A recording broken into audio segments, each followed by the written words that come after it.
What you think about when you're born into a fire? Let them burn it out. Sell them to the richest buyer. They wanna let the world decay. They tell us lies and fade away, fade away. We feel betrayed. We were raised to lose the race. Wake it to the back of the pack, kill it anyway. Listen up now, because we're never dropping out. Beat the odds, beat the big house. The brains are bigger than the doubt. We've been thinking for ourselves, never let the truth fade away. This is bigger than ourselves, we won't let the world burn away, burn away. We feel betrayed. We were raised to lose the race. Wake it to the back of the pack, kill it anyway. To blame, haters face the world's mistakes. Wake it to the back of the pack, kill it anyway.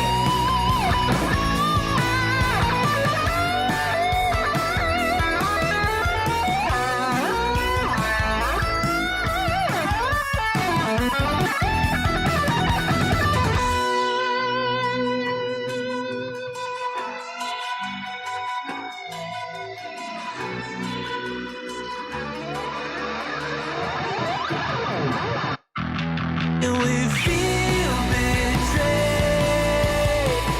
We were raised to lose the race. Wake it to the back of the pack, kill it anyway. To blame, haters face the world's mistakes.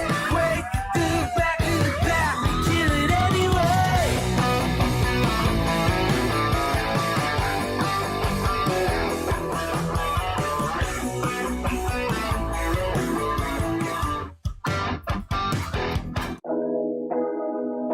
Let's go.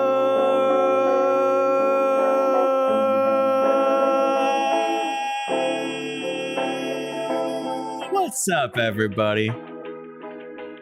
Your favorite streamer is back online. It is Friday. No one's watching except for the true fans. So if you're here already, shout out to you. We're gonna get this going. Let me jump over to the live screen. Look at that, we're already in a game. So we're playing some war games, warming up. First game of the day, but I've been winning a lot in ranked on my main account, but this is the second account, so hopefully we don't die. But yeah, this is non-ranked right now. We're just warming up with war games. War games. Wario. Hopefully you guys can hear me fine. I never know until we're halfway through the stream, and then you guys are like, we can't hear you. And I'm like, oh, why didn't anyone tell me? But yeah, here we are. How's everyone's night? Right now it's just me. Plenty of room to hop in.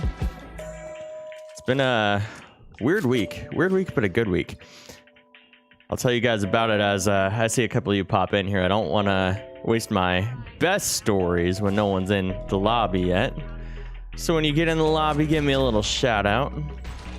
We got Flower chilling here behind me. So we got the cat cam rolling as usual. All right. Why are we punching doors, guys?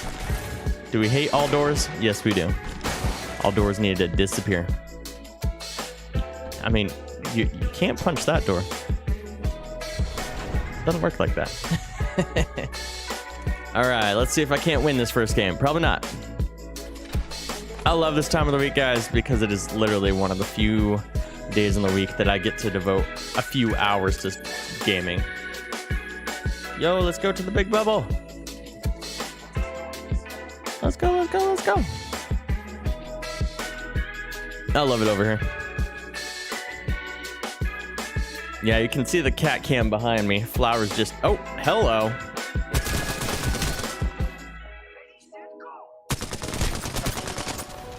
Not today, not today, not today. Oh, dang it. I thought I was closer to the edge of this wall than it was. Yo, Octane, you want to get me up, buddy? Or Wraith. Either one of you. Need to recharge my shield. I mean, alright. Yep. This is fine. This is fine. This is just fine. What is happening? Octane, pick us up. Oh, sure. Pick up the girl first. Why would he pick us up when Wraith was right there? So glad this is not ranked. I'm gonna probably not play ranked until we get some of y'all in here. Corporal or something. Maybe a little Johnny Bravo, who knows. Hey, got a treasure pack. Sweet. Back in we go. Let's see if the cat cam has Flower correctly here. I won't know until I see it on stream, but hopefully. Yeah, there she is. Flower, say hi to the camera. Dude, she's out. She's sleeping. She looks dead on camera though, but I promise she's awake. Or not awake, but alive. Yeah. Wherever she goes in this room, I got a little tripod on my camera there that I can move around the room. So, becoming more official every day, guys. We got an Octane and a Mirage. Ooh. Risky choices. Mirage, I could see... Mirage is kind of a character you can play in ranked. But I don't feel like Octane has enough defensive. He's just kind of his own character, if that makes sense. He's not enough offensive, not enough defensive. Whoa, major lag. All right, going back to the gameplay. Can't wait to get some of you guys in here tonight. But until then, it's just me. All right. Octane's dropping us into... Where are we? I guess we're going kind of between Capacitor and Labs. Oh! Punching battle, let's go. Oh no, oh no. That guy's got a gun. No, he got me. Dang it. I was about ready to beat them both down. This Octane better do business. Come on, buddy. You got better shots than that. Oh, good. Good, you're good. Hey, buddy. Hello? Sir? Oh, you're still fighting. Where's our third guy? This is why I typically play ranked, because you get weirdos like this. All right, now can you res me? Thank goodness. Oh my gosh. Have you guys seen the secret Easter egg? You're supposed to collect like 3 collectibles on this map and 3 on the other map. I have 1 more collectible on this map. I'm not sure where we'll find it. But if you see a little orange glowy thing, make sure to let me know in chat so that I can hopefully snag it up. Because it's an Easter egg to Season 9. Which hopefully, if we can collect them all, then I can show you guys on stream. Oh, actually, no, this is my second account. I don't have anything collected on this one. Never mind. I don't even have a gun yet. What am I doing? Did this guy have a gun? Thank you. Pretty sure that's the shotgun that killed me in the first place. Did I just trade an empty shield for a full shield? Sure did. Alright, backpack, got it. Arcstar, one of my favorite friends. Yeah, the Arcstars remind me of like the sticky grenades from Halo. Like, nothing stings more than someone throwing an Arcstar and it actually landing on you. I'll take all of that. We'll look for an energy ammo weapon. I really like the Volt. The Volt is one of my go-to. Oh. All right, gonna follow. gonna stick with this Octane because he at least won his battles. I have no idea what's going on with our Mirage. He's just out of town. He's like, yeah, I don't have a team, I fly solo. I'm like, thanks, bro. Don't die, Octane. 2 of them. Oh, this is not gonna end well. I don't feel like I should be pushing, but because it's not a ranked match, you know your boy's gonna push. Yeah. Can I fly in on him? Oh, maybe I'll go to the top and jump instead. Jump! Oh, they're right there.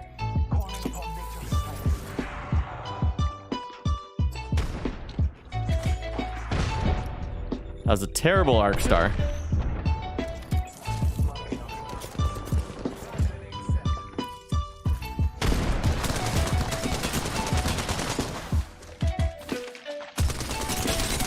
There's one. The whole team, the whole trio on me? Heck no. Heck no, that's not happening. Squad eliminated. How did our Mirage get eliminated? Come on. Come on, people. Come on. Come on, somebody. Right, Flower? No? She's so just like at peace. For a while, we didn't have her couch by this window. It's literally her couch. And so we didn't have her couch by that window, and she didn't know what to do with herself. So we brought the couch back in, and now she just lays there all day. Yeah. All right, we'll try another war games. I keep getting these terrible teammates. Maybe I need to go to ranked without Corporal. Because at least in ranked, you get people who are serious about the game.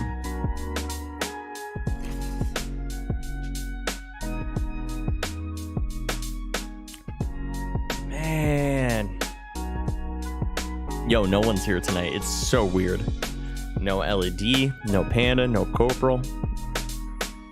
I see where your allegiances lie. No, I get it. I moved to YouTube, and then I also like can't have a consistent schedule right now. Maybe you're the terrible teammate, dude.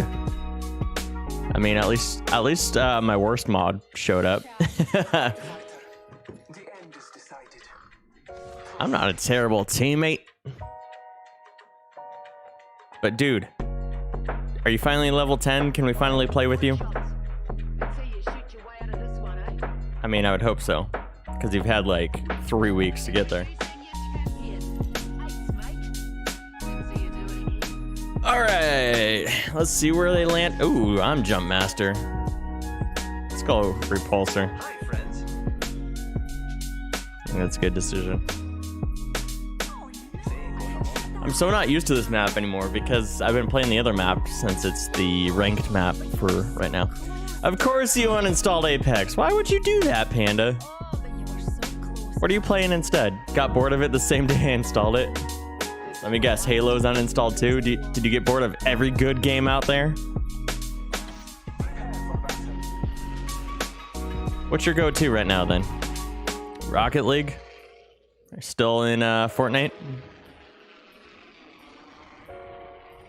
Is it, I know you were playing tons of like Ark for a while.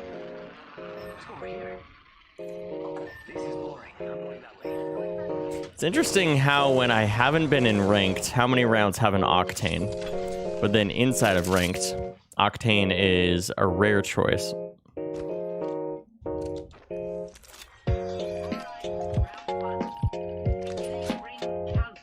Panda says Valorant on PC? Because I don't think it's on Xbox yet. Ooh, triple take this early? Yeah, I'll do that. I'm gonna get more shots with that triple take.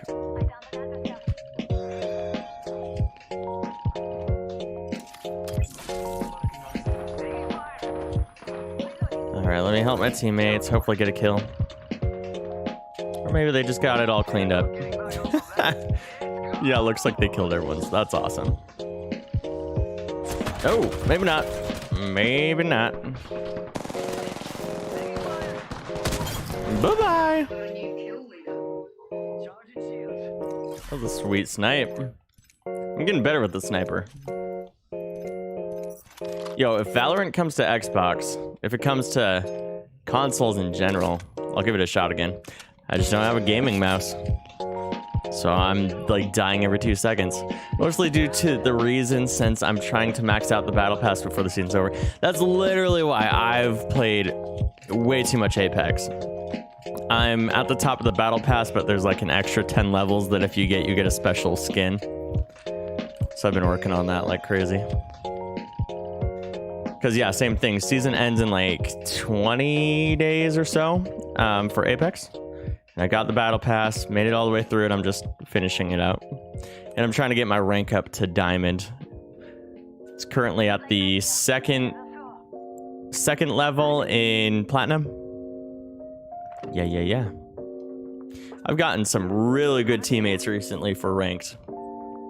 Like ones that carried me more than I could have asked. And it's not that I played a bad game. Like I still had like 6 kills in the game, but then each of my teammates has like 12, you know? Ridiculous. Ridiculous, man. So this is kind of cool. How I don't know if you played this yet, but like there's different modes to war games. One of them is like when you're in these zones, your health will slowly recharge. Another one is like you get 2 lives, stuff like that. Season ends in under 2 weeks, and I'm in tier 33 of 50. Oh, dude, that's a lot of Valorant you got to play. You got time for that? Because you're in school and everything right now. Man, level 33, that's like kind of at the point where I think you could. But like you kind of said, that's got to be like your main and only game right now.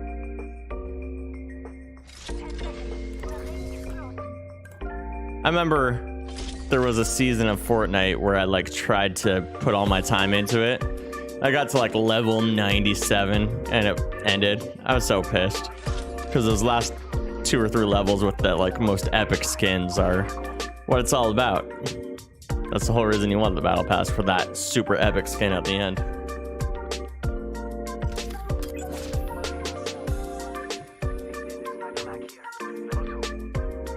Extended sniper mag, level 2.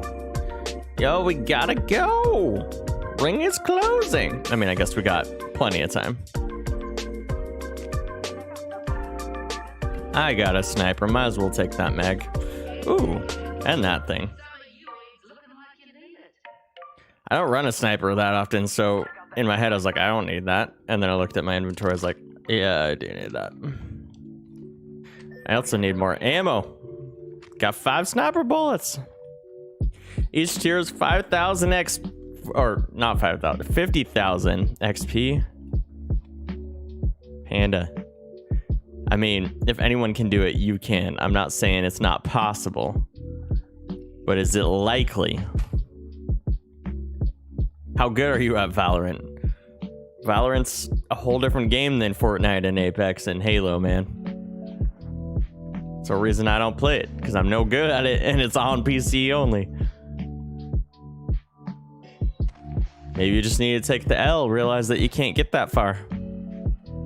Come play some Apex with your favorite streamer, or at least your 10th favorite streamer.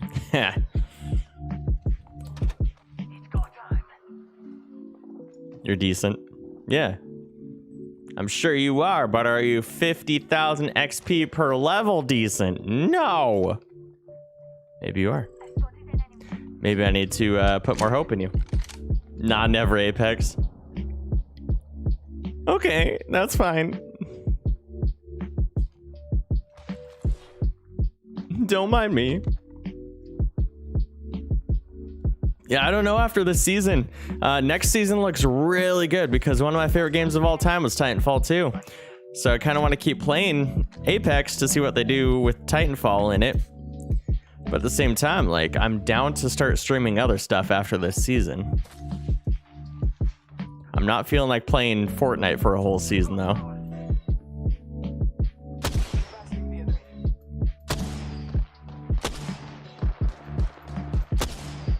Come on.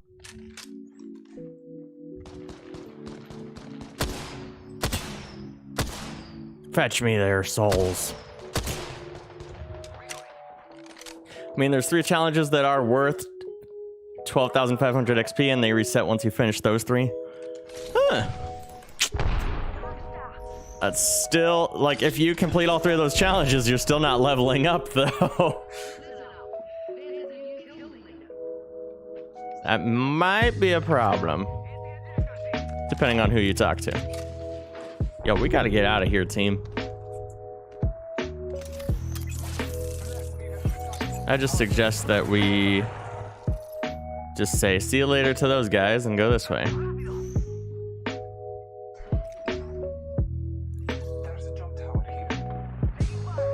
Yep, of course they're gonna die. And I gotta be the one to come get them.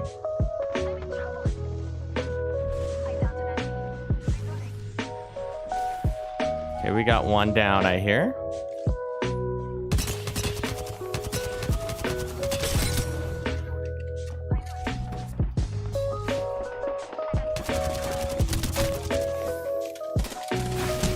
Behind me? Dang it. There's at least 2 teams. This is why we don't play open lobs. I mean, they take a while to finish, so they'll end up getting enough XP through the matches you play. Alright, fair enough. Are the challenges easy at least, or is it like you complete them in roughly a day or so?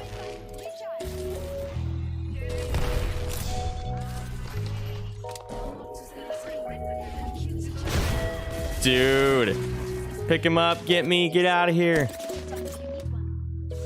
But give Valorant a chance again. Sergeant has been playing it, and Devotee gave it a shot a while back. Yeah, I'm not against it. Again, here's my one complaint. Let me switch to the bigger camera. My big complaint is this mouse is not a gamer mouse. I can throw this in my backpack and then boop, open it up and make it work. And I love it for like everything I'm doing on computer. It just is not a good gaming mouse. So I need to get one of those. But here's the thing. I closed my bank account because they charged me too many fees. And they wouldn't, like, I called them. I was like, hey, some of these fees I don't think I should have been charged. And they're like, well, sorry, we can't reverse them. And I'm like, well, sorry, I'm closing my account with you guys then. And they didn't care. So the last stimulus that everyone got, I'm waiting for Bank of America to write me a check for all the money that was in my account, including that stimulus. So until then, I can't buy a new gaming mouse. I can't even buy a new pair of shoes. Because most of the money I make from my job goes to paying the bills and paying the rent and all of that. So I have no fun money right now. Sheesh, that gamer mouse though. That's what I'm saying. This does not work as a gamer mouse. It's an awesome mouse for everything but. Hey, Larry McPickles has arrived. How are you, friend? Yeah, so they said, hey, wait 10 days till after your account is closed and we will send you your money, like a check in the mail. And it's been a month and I haven't seen it. I called them back and they're like, weird, we sent it to you. Is it at this address? And I was like, yeah, that's the right address. And they're like, okay, well, we'll send you a new one. You have to wait another 10 days. So hopefully I get my money. But it's not happening today. So, but once I get it, I'm getting this really cool guitar thing that allows me to play my guitar like on stream and just plug into anything automatically. And so I might play some electric guitar for you guys on stream sometimes. Pretty excited about that. And then I'll get a gamer mouse, maybe some new shoes. I need new jeans. I've been wearing the same jeans for like the last almost 2 years now, I feel like.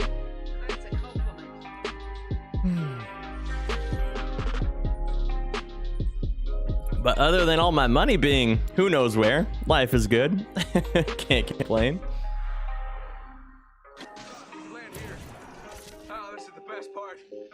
Larry, how's your night going, man? Feel free to jump into the party if you want.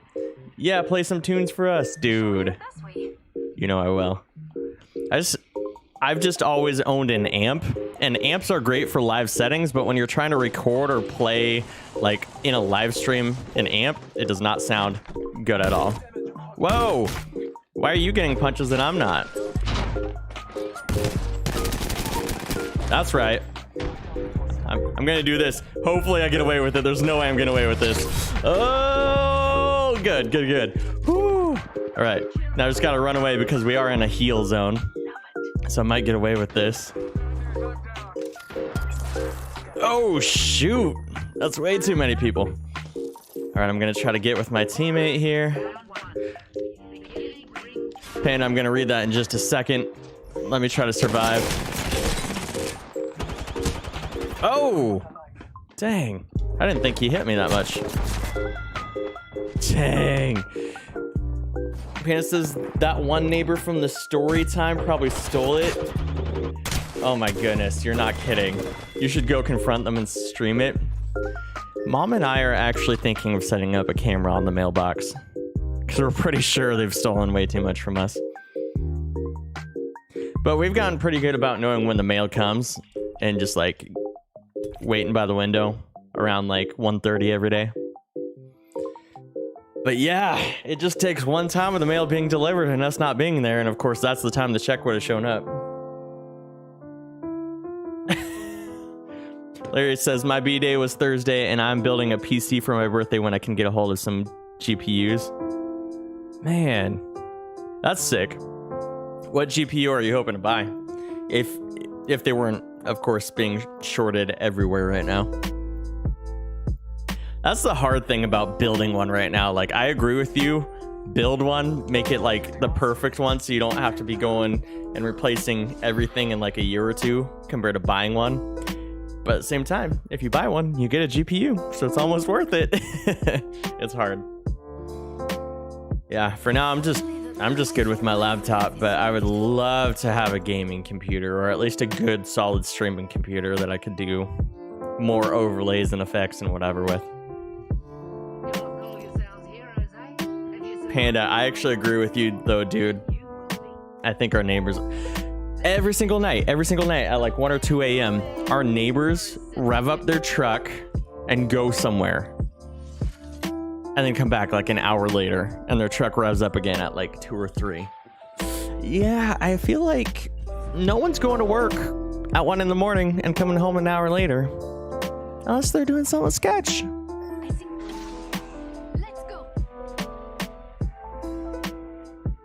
All right, so our Loba disconnected. So I'm gonna switch to ranked here in a minute or two.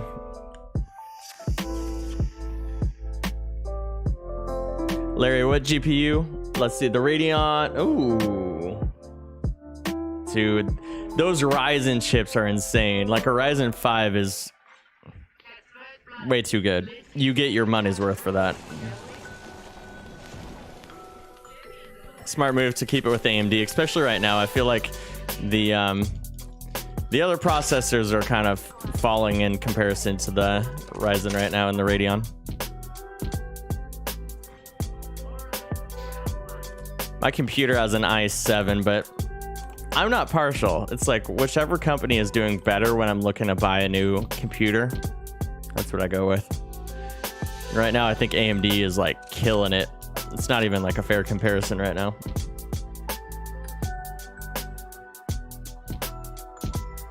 Curious to see what Intel ends up doing with their next chips.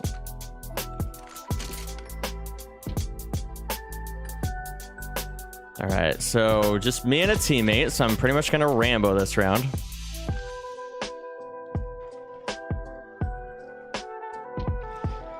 Panda, what are your top 3 games that you have installed on your Xbox right now? Or are you just playing computer games and got a bunch of Xbox games installed you're not playing?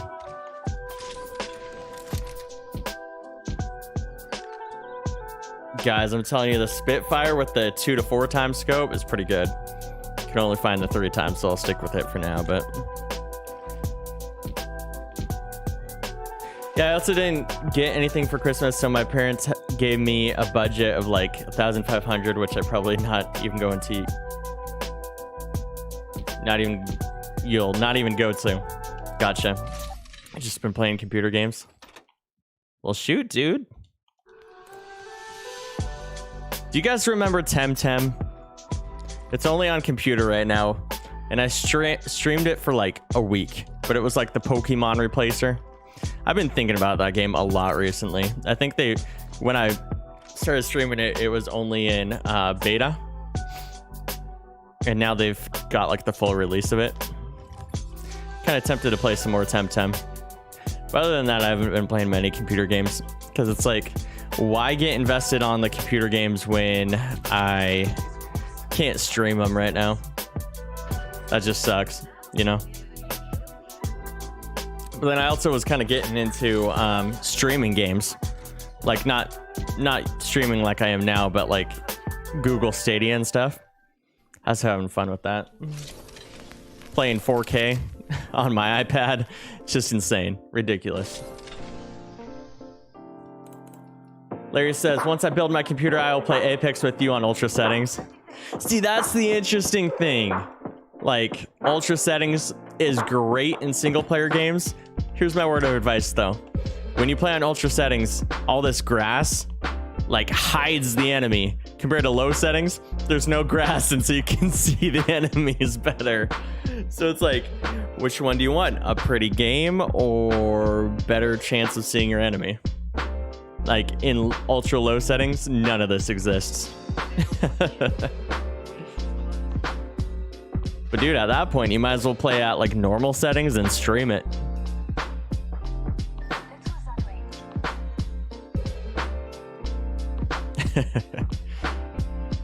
No, it's actually hard for me. I've realized, like, story-based games I'm good to play on my own, but anytime I'm playing a multiplayer game like this, it feels wrong to not be recording it or streaming it or using it in some way. It just feels like YouTube is like my side hustle now, and if I'm just literally playing games to play games, it feels wrong now.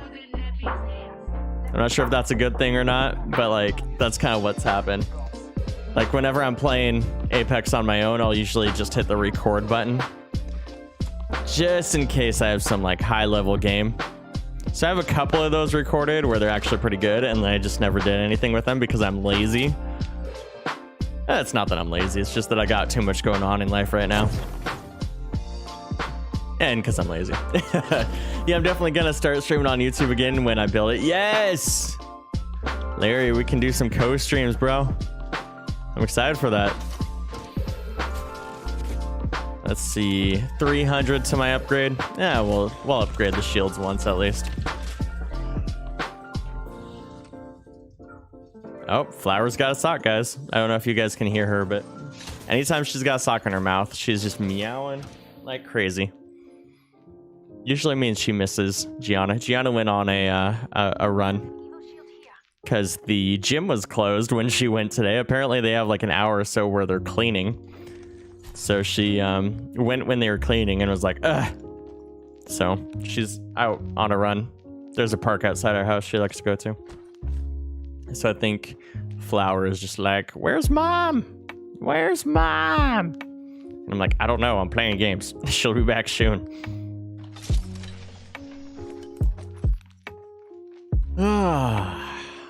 8 squads left. We haven't ran into anyone. My kind of game. Optimistically, I will get a hold of a GPU by summer. Man, I don't understand this whole cryptocurrency thing where they're stealing all the GPUs just to make a currency that like no one is legitimizing. Like, I hope they do because of all this hard work, you know. I hope that they come to the point where it becomes a currency. And in some ways it is a currency. I understand that, like, it's not just nothing. Like, some places you can actually do something with it. But like, a lot of us who are trying to build computers and stuff like can't get a hold of GPUs just because of like this legit on legit currency, you know, that everyone's going after.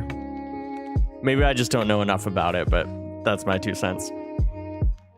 I'd be willing to be convinced otherwise. But and did you guys hear that China is officially making its own like digital currency? So I do know that us in the US need to come up with something like that because that's kind of the future.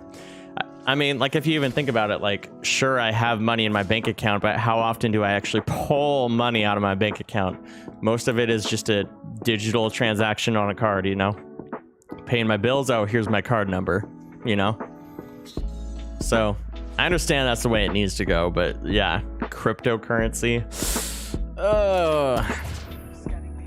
I hope that like the Dogecoin from Reddit, I hope that blows up more than I hope that cryptocurrency blows up. You want it to crash? Yeah, seriously. Or maybe future like Windows machines or something just need to automatically come pre-installed with like a virus that will break your GPU if you start crypto mining.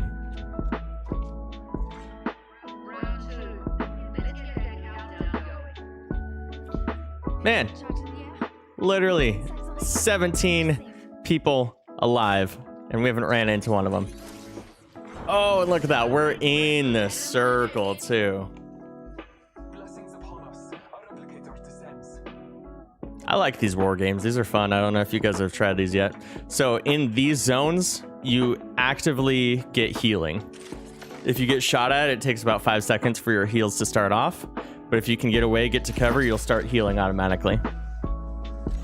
It's kind of cool. Kind of fun. I'm excited for the war games where you get an extra life. Once you die, you just fly back up in the air and spawn an extra life. I'm pretty excited for that one. What plans do you have for your church service tomorrow? Dude, this week is so exciting. So for the longest time, like from November to I would say February, it was just me and Gianna with my acoustic guitar, just because there were so many restrictions. You couldn't have a band up there. You couldn't have anyone that wasn't under the same household being up there together. And then finally they lifted that restriction and we started getting a band up there, but we just didn't have a lot of the resources to have like a proper like modern day kind of rock band deal. It just had to kind of be like an acoustic band with a piano, guitar, and like a cajon drum, you know? And so that's kind of been what it's been for a while. But now I actually got like an electric lead guitar player on my team. We got donated by a church member their old drum set. And I've spent like the last couple of weeks tuning the drum set, putting new heads on it. We got a drum shield for it that goes in front and makes the drums look all dope. And then we got like 7 microphones to put around the drum set so that you can gauge the volume of it, make sure it's not too loud during service. All this to say, this Sunday, we finally get drums. And let me tell you, there's been songs that I've been leading since November of last year that we're doing this week. We're doing a couple of the old ones and a couple new ones, but the old ones that we're doing with drums feel like brand new songs. Because think about it, some of your favorite songs, if you remove drums from them, it's not the same thing. Like, it's really not. And so, yeah, this Sunday, I'm super excited just because it feels like everything is changing, but like for the better.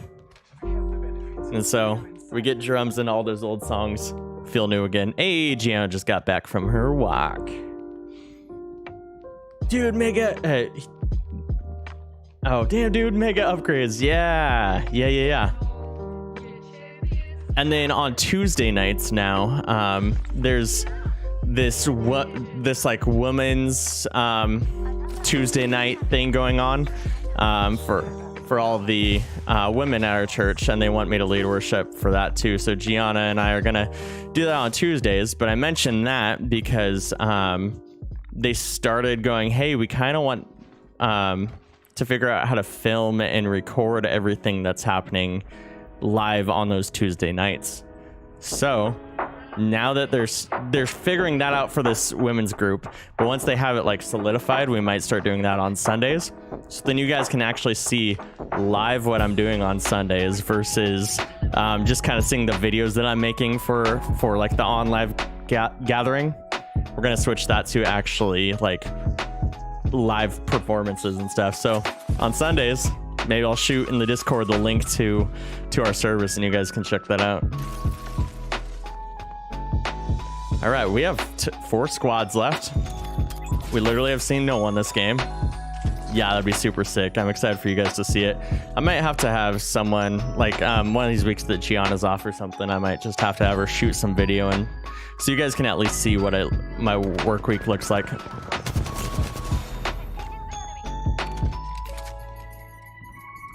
I shouldn't have dropped. Always try to keep height. Yep, exactly. Of course, they're gonna push too, so I'm gonna throw that out.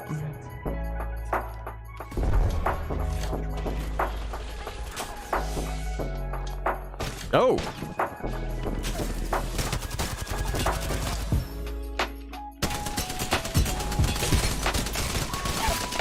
He wasn't ready for that. Yeah, no way I can take on a whole team though. Whew. Have you played Rust? It's one of the games I want to get when I build up my PC. Rust is a good game, man. I feel like it's one of those timeless games that you can keep coming back to. I should try it again. It's been a long time. I think I played it back when it came out. Woo. They can see you. Mom says hi. Yep. That's right. They can see all that mess over there. See how messy Mom is, guys? Shame. Shame.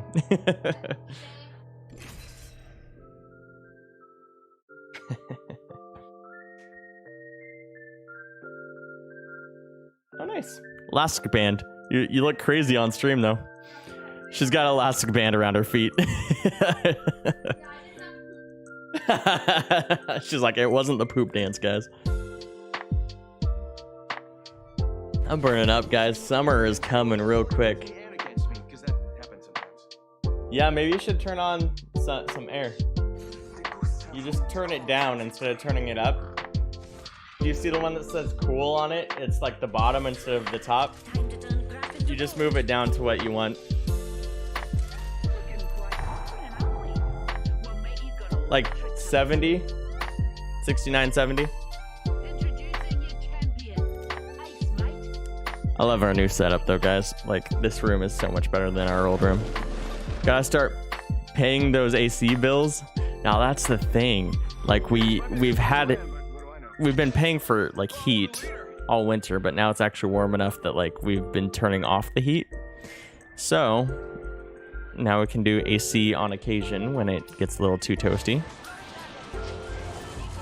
Yeah, everyone say hi to Flower. My game's starting, so I gotta switch screens here, but hopefully you guys saw Flower. Oh. I have the cat cam set up over here. Yeah. It's true. But you can move the camera to the other room if you want to if you want to be on stream from the other room. Yeah, make it 69 degrees, says Larry. You know.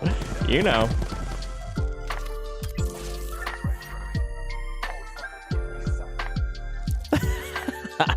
Mom just said, what does Larry know about 69?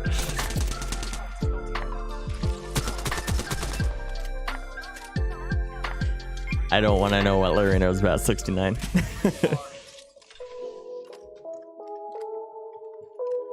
Did I burn him? Yes, you did burn him.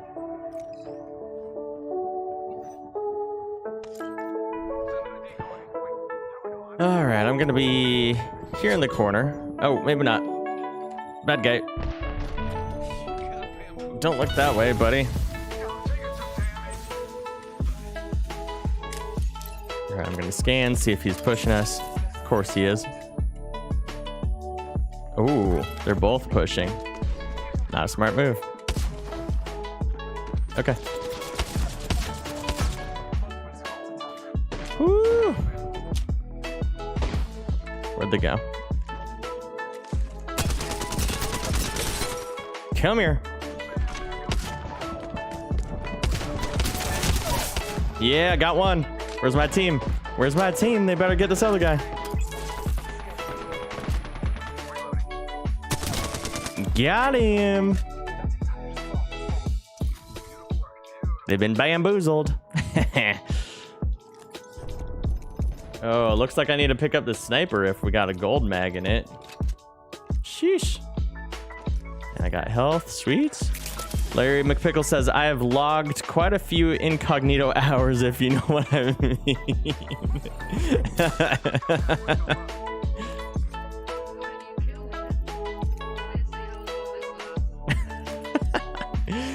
Wait, with who? Jill? Jill? Also known as your hand.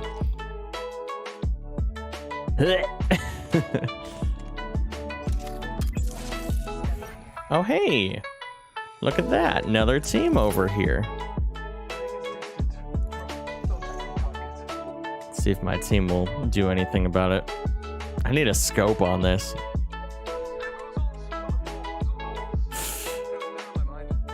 Come on. Oh, yep, they're up top. Got it.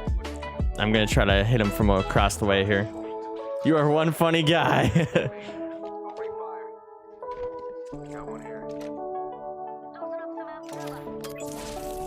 Okay.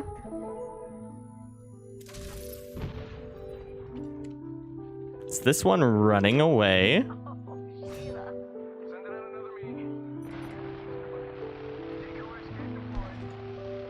I'm curious if I can't ambush. Where'd they go?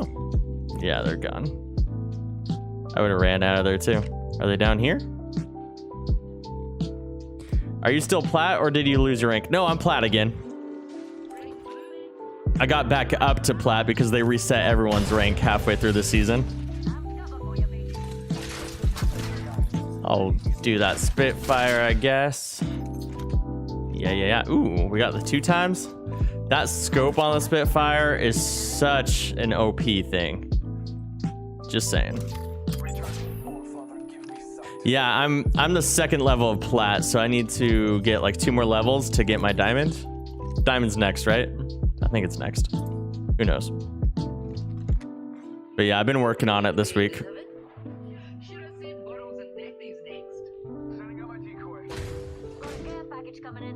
Do none of these have sniper ammo?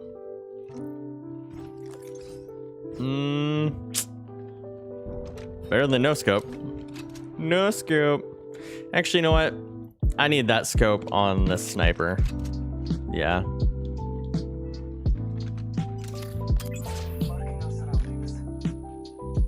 Larry, what are you? Are you gold? I can't remember what you said you were.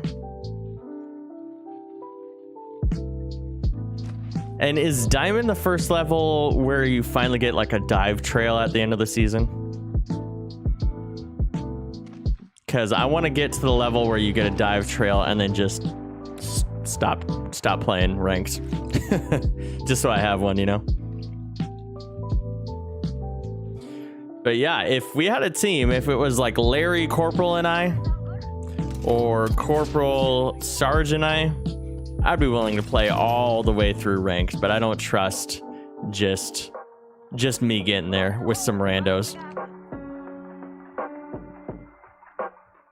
Yeah, it's Diamond, and I have gotten to play before, but I don't really play anymore. Gotcha. Oh, Storm's coming in. Should I get that? I'll stick with my 2-time. Where'd my team go? Oh, they're running too. I'm gonna run away from the Storm. Yeah, I'm 2 levels away from Diamond, but I've been having a lot of good ranked games just on my own. Getting teammates that I don't deserve, you know, teammates that are way too good.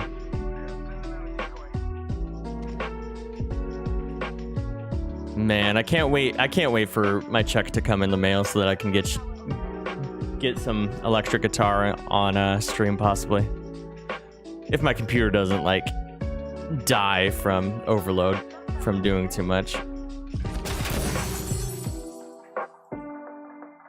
Oh, a turbocharger is the gold thing? Come on now.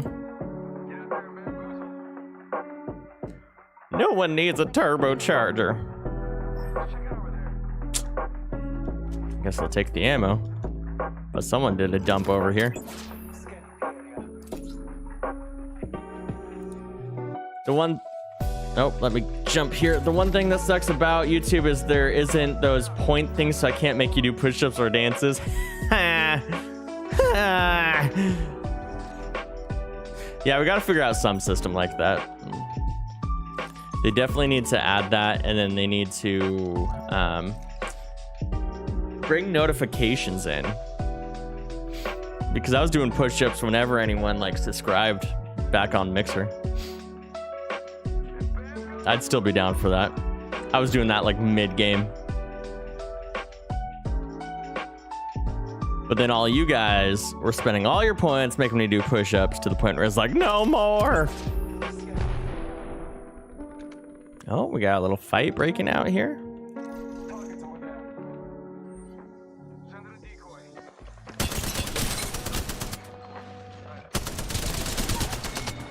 Sucks to suck. I'm kill leader? All right. I forget how much I love open lobbies for just this reason.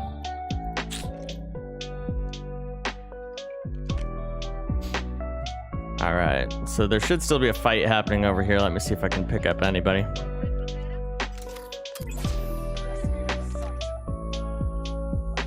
Have you watched Demon Slayer? It's really good. No. Is it on Netflix or where? Stand still, stand still, stand still. Oh, come on. I don't want to reveal where I am because that's a whole team. And my team's playing chicken back there. I'm only revealing where I am if I know I can get the shot. Oh, okay. Hey, there's one. Yeah. Yeah. Okay, I'm almost dead. Run to the hills.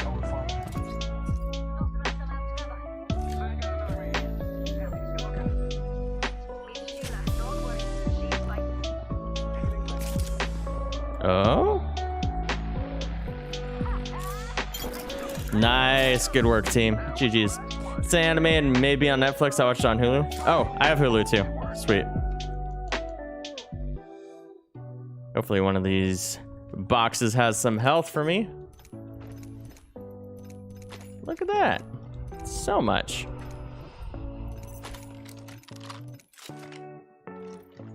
Dope. Yes, I will take that. Thank you.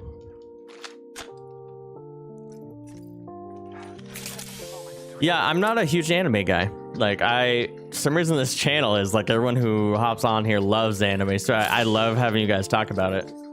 But I just haven't gotten into many of them. So I need to get into, according to LED, I need to get into My Hero Academia. And then you're telling me I need to watch Demon Slayer.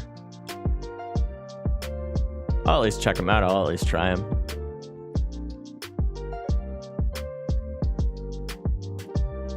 All right, we got 5 squads left. I am the kill leader.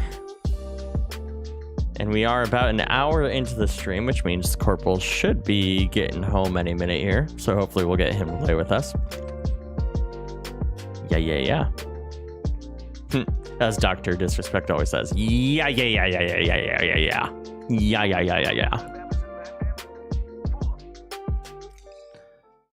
I want to kill more of these noobs. Because open lobbies on my second account is a little bit easy. But that's what makes it fun. Fetch me their souls. Did you just get through Demon Slayer? Is that why you're recommending it? Because you just watched it? Ooh, I hear shots fired this way. I like anime. It's a good pastime. If you, like me, and can find any games that will interest you, or are you waiting for those damn GPUs? It's a good pastime if you're like me and can't find any good games. Gotcha. What games are you into? Maybe I could recommend some. Like, I mean, obviously everyone's into shooters and stuff, but... And Larry, you have an Xbox, right? Do you have like a PS4 or anything? Because there's a lot of good PS4 games.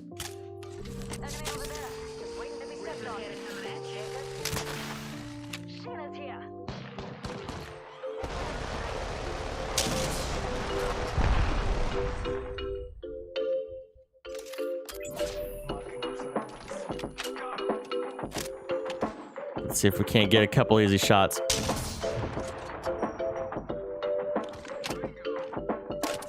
Not PS4 and a gaming laptop. So on PS4, have you played through Last of Us, Uncharted, Spider-Man? So many good story games on PS4, I would say.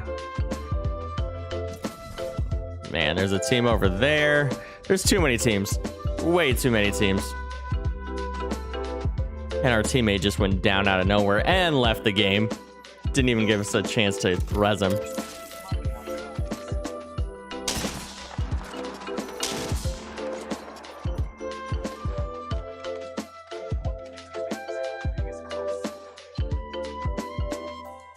Ooh! Clip that snipe. That was beautiful. Beautiful. I hear you, kid. I hear you. Oh, you're right there? Okay.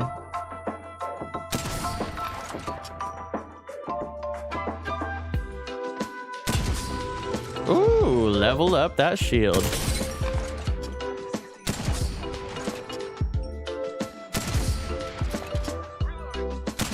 Come on. At least I leveled up my shield.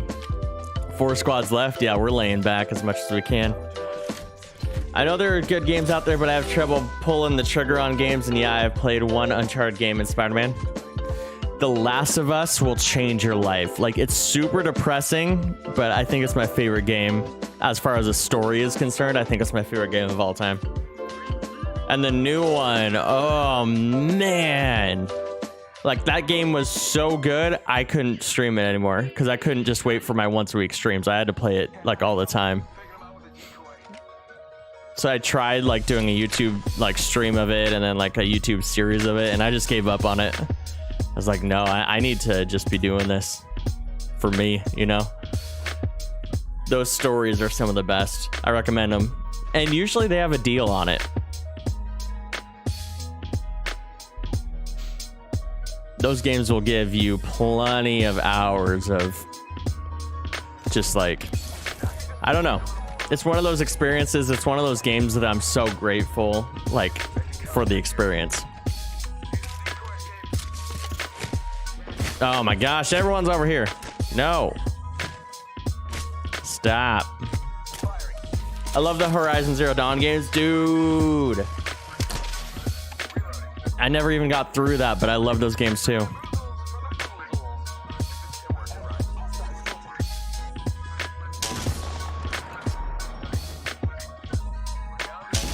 Oh, he downed him? No way.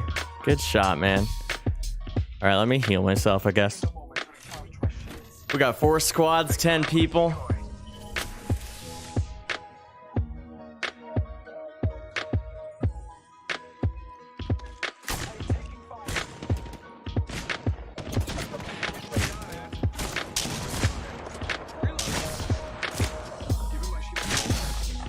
Come on. All right, we gotta rotate. Otherwise, we're gonna get stuck. Dang it.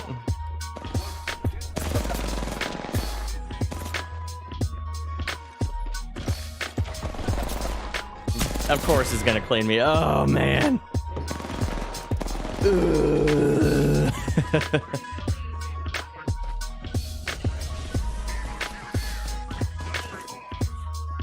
Do I have a story time for today? I can come up with one. I mean, other than Bank of America stealing all my money. Story times from this week. What's something that happened that's crazy? All I can think of is I've been spending so much time setting up this drum set. Literally took like all week to take the drum heads off, put new drum heads on, retune everything, set it all up, put mics on it. That's been my whole week. Drums, man. Let me think. So what's something stupid that Gianna did this week? Let me ask her. Nothing comes to mind that's been crazy that happened this week, but that's just because we've been, you know, living life. Let me ask her real quick, though. I'm gonna open this door and see if she has anything that she can think of. So we have a lot of good stories. It's just I got to be reminded of them. I'm going to jump over to ranked without Corporal because he's going to pick me up anyways. My story was I got a new chair. I built it backwards, then built it the correct way, and it's a really comfy chair. Dope. Is it like a gaming chair? Is it just like a ergonomic chair? I need an ergonomic one. This gaming chair does nothing for my back. Well, this game's loading. Let me ask Gianna if she has any story time.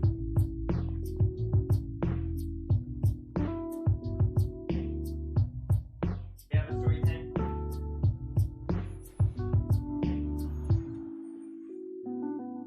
Think of one. She's trying to think of one. We'll play through this game and I'll ask her again.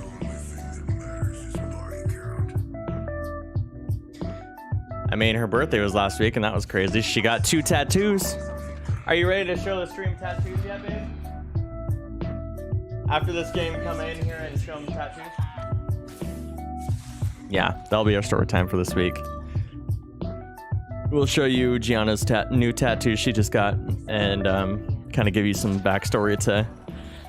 This is a really weird guy. Like, cool guy, but weird guy. A lot of conspiracy theories, the guy who tattooed her. Nah, bro, it's just an office chair, but it works. Hey, that was my first gaming chair, just an office chair. When is her birthday? It was last, like not this last Tuesday, but the Tuesday before that. Yeah. She got a lot of cool presents, some new clothes, her tattoos. Her mom got her this really cool like trench coat. Got some new boots. A little bit of everything that she wanted.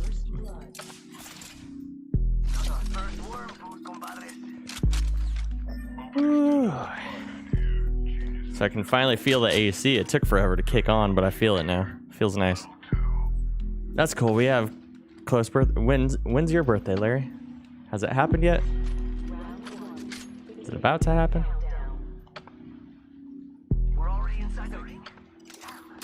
Alright, so this is a ranked match, so I gotta take this a little seriously. But notice that my teammates are already way better than than just the randos I had.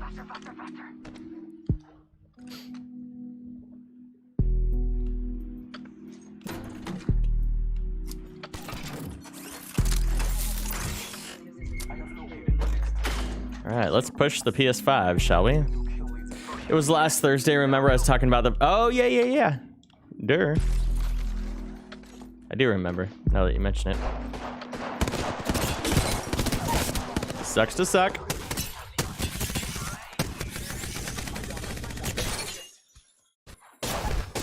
Oh, whoa.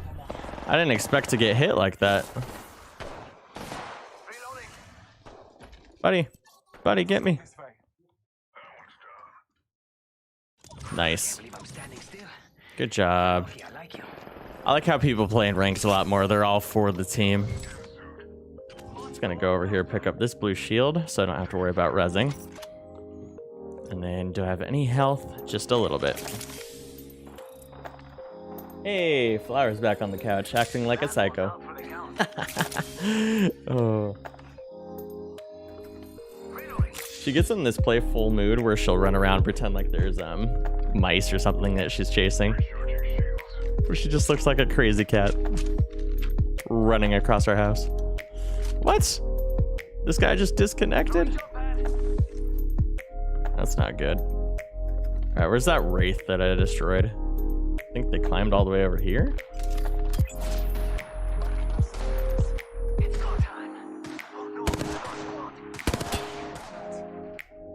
Let me see if I can't get purple shields or something out of here. Oh, they're pushing.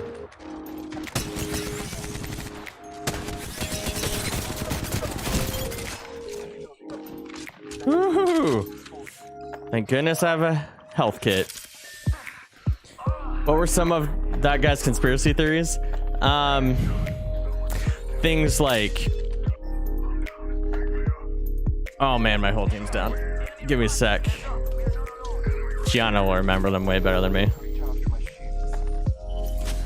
Alright. Do I push a whole team right now on my own? I really don't think that's the right way to go. Is there a way to fly over to him? I mean, I can try, I guess. Yeah, they're hopefully they're fighting another team. I guess I'll try, guys. I don't see this going well, though.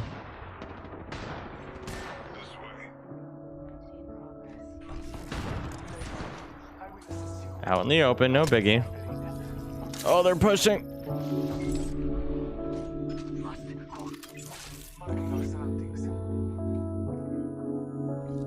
Come on, buddy. Come on, buddy. Let's get you rezzed. Nice. Can't believe I'm standing still. You're lucky I like you. I'm down. Come on, come on, come on, come on, come on. I will assist you. Got the whole team up. Let's get out of here. Go this way.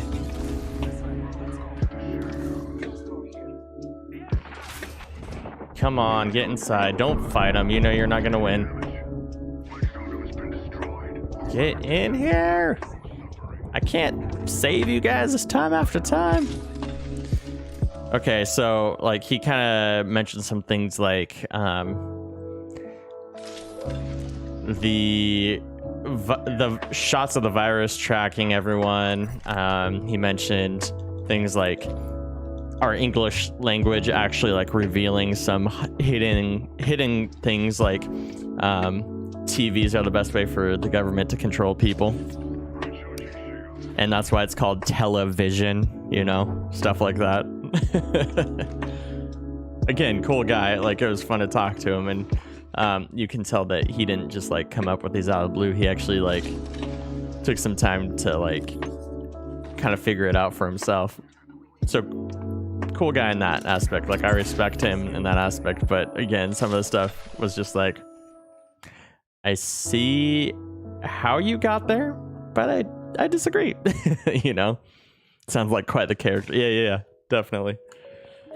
It was funny too, because I got to tell him a little bit about like my faith and stuff, and he's like, yeah, I believe, I definitely believe in your God and everything. I just don't want to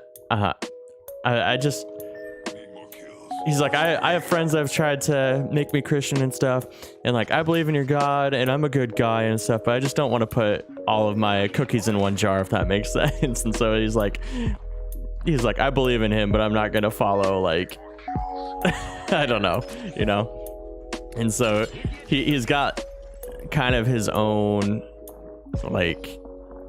religion that's like a mashup of like 3 different religions in one, where he like takes and chooses what he likes out of all 3 of them, you know. I'm like, that's not how it works, bro. Actually kind of agree with that. Yeah, it's hard because like there's many different religions and books and stuff, but mine is more about like, when it comes to the end of the day, mine's not about a religion, it's about a relationship, if that makes sense. And so mine is like what God through his son has done for you, versus every other religion is like, if you do X, Y, and Z, you'll get to heaven. But what I believe is that what Jesus did for me is what gets me into heaven, if that makes sense. He did everything so that I don't have to do, like, other than believe in him and like try to follow what he says. I don't have to try to earn things and earn God's favor and try to meditate enough and try to do all these things that hopefully will grant me into nirvana or whatever you want to say, you know. So I'd rather rely on that than relying on my own abilities to get into heaven, I guess. I'd rather rely on just the parachute of grace that like it's already been done for me. I don't know. It's a good conversation to have. I love just hearing everyone's like opinion on it, because a lot of people feel certain ways about stuff, but like I'm not one to base it off of how I feel or how culture feels alone. Like, that's too scary to me. Like, to base my entire like eternity on just our culture. I don't know if that makes sense. Hopefully it does, but all right, well, there's a beacon right here. Should we try to res them right here?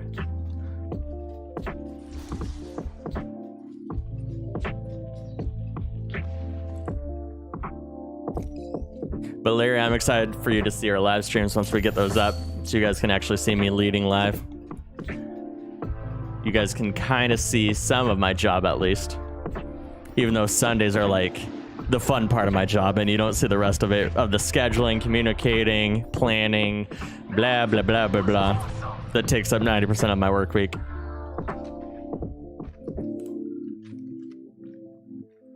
Yo, teams are definitely coming for us. Yep.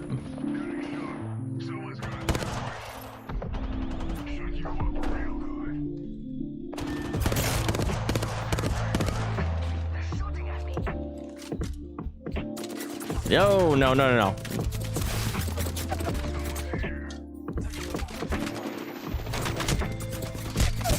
Jeez, someone at every corner. I think we were at least positive because I had a couple kills and we are only in silver right now, so I think I'm still going up. Larry says, I'm still kind of figuring out my faith. I like to learn about the scientific ways life could have been made. Now, let me ask you this, though, and I'm not trying to push anything on you. This is just a question that I had to ask for myself, because I'm 100% willing to believe in any scientific way that life could have been made. So let's say, for example, that like, you know, schools like to teach evolution and stuff. So let's say we came from monkeys. Let's say those monkeys came from microorganisms that swam around for billions of years before they evolved. To me, at the end of the day, even if that is 100% true, even if science is correct in that, to say that we somehow got here through a scientific evolution, you have to ask yourself, where did all of that come from? Where did that life get created from? At the end of the day, there's still it's kind of like the chicken and the egg. Which came first, the chicken and the egg? You know, it's like, which came first, life or creation? You know? So to me, I 100% feel like my faith in science can't exist. A lot of people think it has to be black and white, one or the other. But I would almost suggest that you explore, like, for yourself, in your own faith, can they coexist? Because I think that evolution doesn't disprove a creator. I don't think that any science necessarily disproves a creator. In fact, a lot of ways,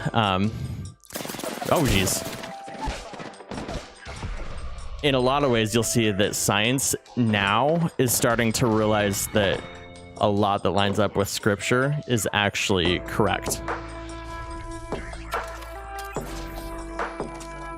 Oh, I thought I was dead there. That was crazy. Because I'm talking too much.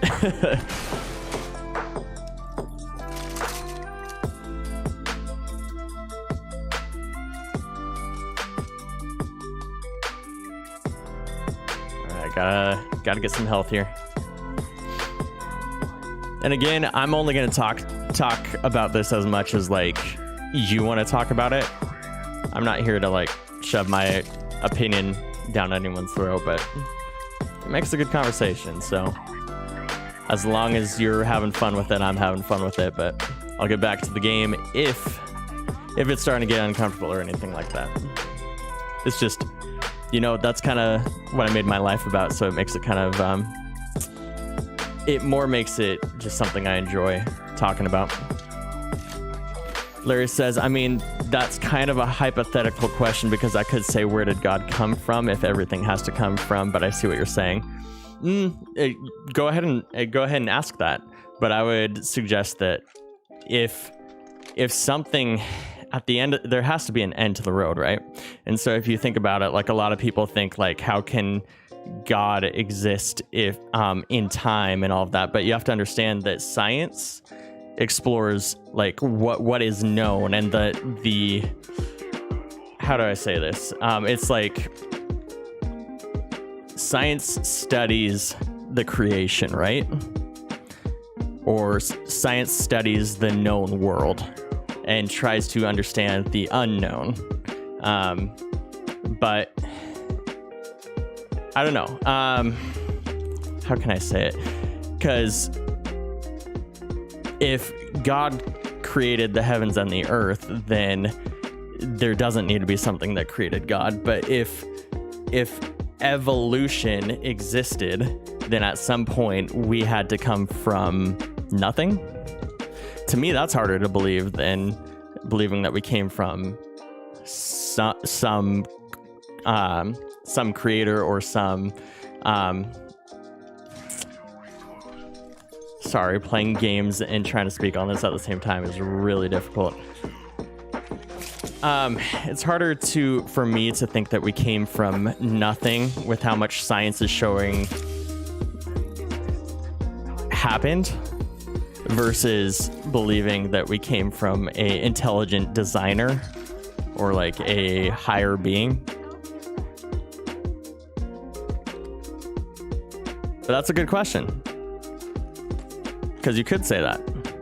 You could say that, but I would say that like there, one way or another, even if God came from something, then there has to come a point where the buck ends. And to me, the buck doesn't end with us being created, you know? The way I think about it is, what is more likely? One, all consciousness, all powerful God, which is very complex, or two, everything just started from core elements. What is more likely?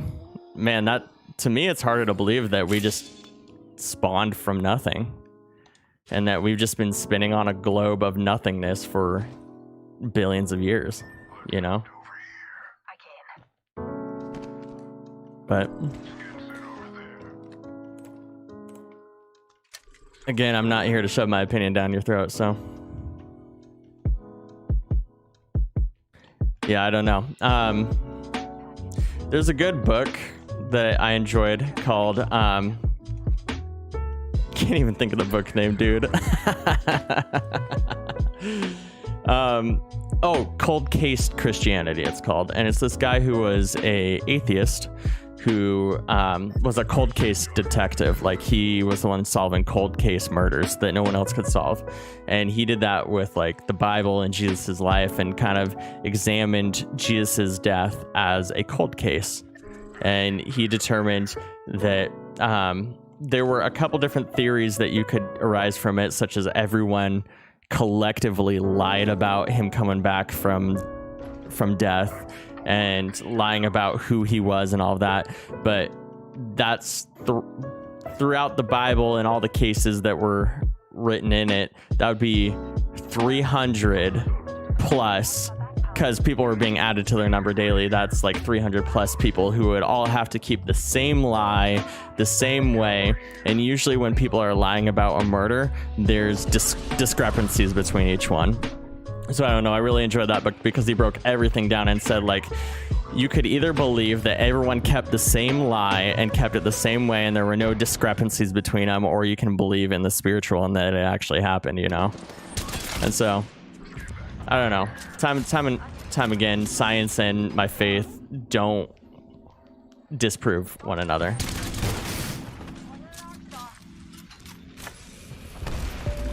But I'm excited that you're at least thinking about these things, man. That's what truly excites me. It's just that you're not happy just living life without at least some understanding of where we came from. Because that's sad to me, people who just are happy to live life without exploring these things. So that's what I think is cool about you, Larry, is that you're actually exploring it for yourself. I don't have all the answers. I don't claim to, you know? But I'm happy that you're at least trying to find some of those answers for yourself.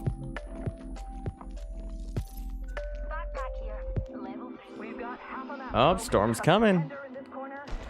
Where was this guy? I just saw someone. He's like running towards the storm. That's not going to end well for him. Trying to see if I can take him out.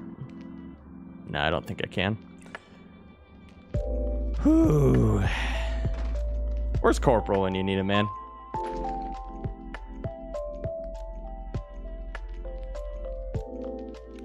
Run!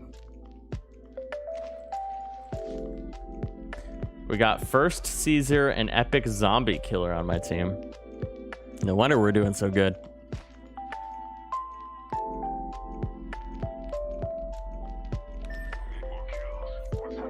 Heard that. Let's go this way.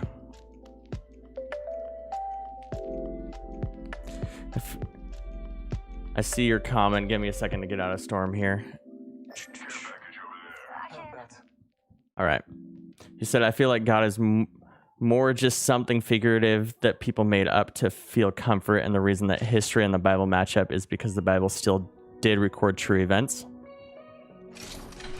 It's an interesting take. For me, it's got to be a little bit more all or nothing. It's like if the Bible recorded these true events, you gotta take it all together, you know, like a lot of people. Yeah, and I hope I'm not trying to offend anyone either, so just know that. I would just suggest that, like, a lot of people say, like, oh yeah, Jesus did exist in history, but he was just a good teacher. But like, a good teacher wouldn't be someone who's lying all the time about who they are and lying about the whole purpose that they're here and everything. So to me, it's like, either you got to consider what Jesus said to be true, and then he was more than a good teacher. He was actually like the one who like saved us from like our sins and all of that. Oh, hold on.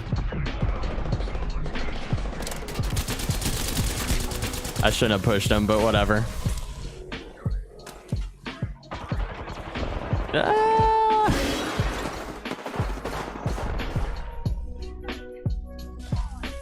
Hey, what's up, Levi? But so to me, it's like, either he's got to be telling the truth and everything that the Bible says about Jesus is true, or he's got to be a liar, and therefore everything that he's saying can't be even considered like good. He can't just be a good teacher, you know? And so that's where I come to it, where it can't just be this middle ground of, oh, he was a good teacher, he's got good things to learn from. It's like, either he was speaking truth or he was a terrible person, you know? I don't know. Levi, sorry, we are just talking about like random faith questions, like where we came from and stuff. And Larry's kind of talking about how he likes to explore how science matches up with like our existence. And I'm like trying to throw him a bone of like, hey, science and my faith coexist. Like, I don't think they disprove one another and all that. Yeah, we got into a deep talk out of nowhere, but it's good because it's like, it's just Panda's lurking, Larry's here, and so why not get into good talks? But it's going good.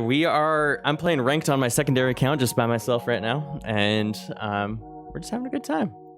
I think we got started talking about this because I was talking about how I finally set up the drum set for my church, and so this Sunday we're finally got drums for the band that I get to lead. I'm super stoked about that. Ooh, it is hot in here, guys. And the AC's on. I feel that it's good to talk about stuff like that. It is. Like, again, it's not about me trying to win my opinion over to you guys, or Larry trying to prove that science is like correct in X, Y, and Z. It's just more fun to, like, in general, think upon these things, because I feel like in natural life, too many people I know they don't even consider it. Like, they're so absorbed in culture and life that they don't even really care. Levi says, I would come play, but I got toothache. I'm vibing. That's cool. I hope your tooth ends up okay. You got toothache. You see these? Just kidding. We got about one more year before I get to take them off. But when they come off, oh, I'm so excited. Because I can't eat chips without like them getting all caught up in my braces, and the next thing you know, like, I have to like run to the bathroom and like rinse my mouth out after eating chips. That sucks. Usually when you're eating chips, you're like lazy on the couch, you know? Like, you don't want to get up for anything, but you have to. Because if they're stuck in your teeth, it feels like a million popcorn kernels in every one of your teeth. It's terrible. It's terrible.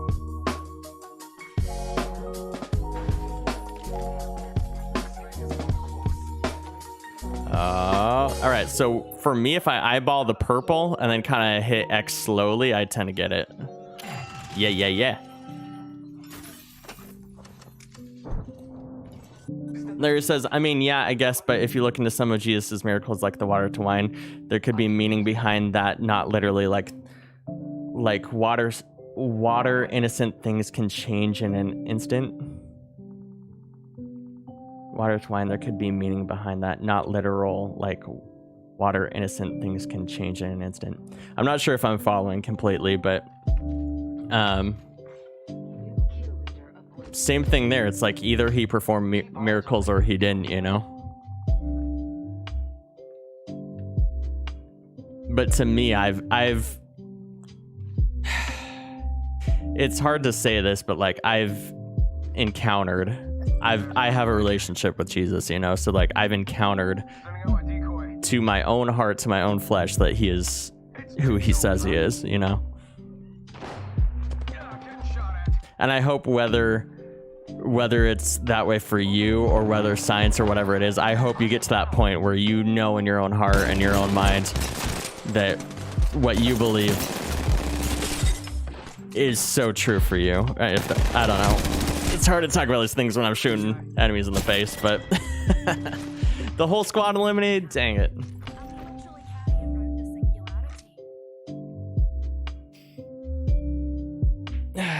But no, I believe he actually turned water into wine.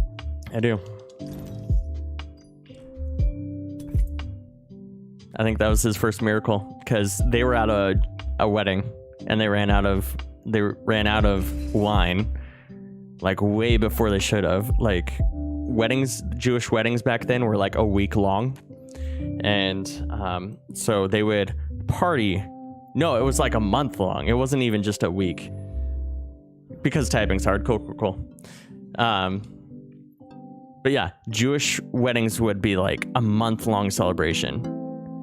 At least a week, but I believe it was like a month long. They're just partying the whole time over people getting married.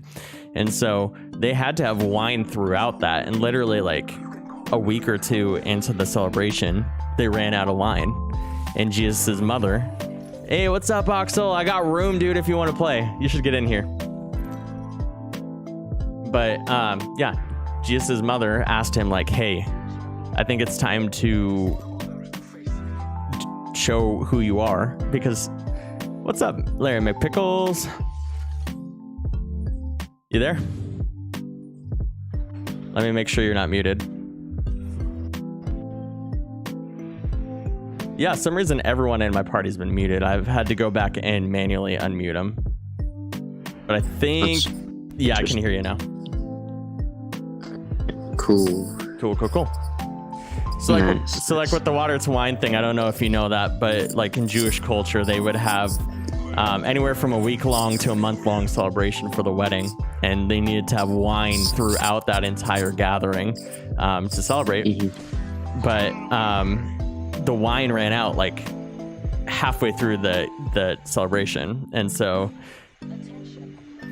Jesus' mother asked him to, hey, can you reveal yourself? Can you let people know, you know, who you are? And he's like, it's not time. And she's like, please. And so he wasn't necessarily ready to reveal that he could do anything like that. But for his mom's sake, you know, I believe that he did change it to wine because his mom was asking, you know?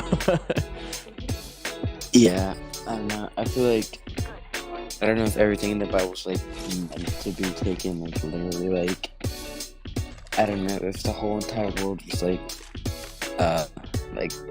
there's water everywhere and Noah sailed on a huge boat. Like, I don't know if that's like literal or not. Like, I don't know. Thank you. I don't think he was on a boat on it. I think it says that he was like on a party on like the shore and stuff. But I don't know. I think that for me, it's easier for me to. So there's this acronym called KISS, which stands for keep it simple, stupid. And I think you're right that a lot of these things can be taken out of context. Or hold on, I'm fighting someone real quick.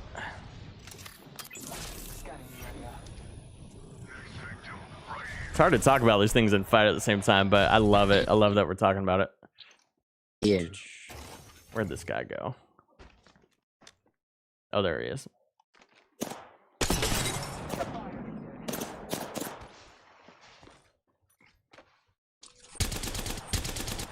Ugh, don't have an accurate gun to shoot him with.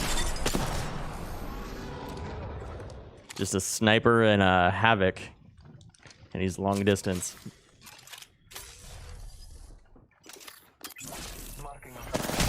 Oh boy. Oh, got one, got one. I'm gonna hide in a bush like Corporal would.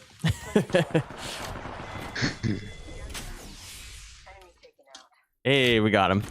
All right, so for me, it's easy. I agree with you that a lot of stuff in the Bible can easily be taken out of context, but I think it's easier to keep it simple and like what you read is what you get, versus like trying to be like, well, what did he mean by this? Did he actually do that, or is it just like meant to be like that? You know, like it's more like, okay, well, if it was meant to be understood for generations, you know, and for us to actually get anything out of it, if I'm going to get anything out of it, it's going to be literally what it says, not this like vague misinterpreted thing, you know? So that's what I take away from it, that these things did happen or didn't happen, you know, and I don't know.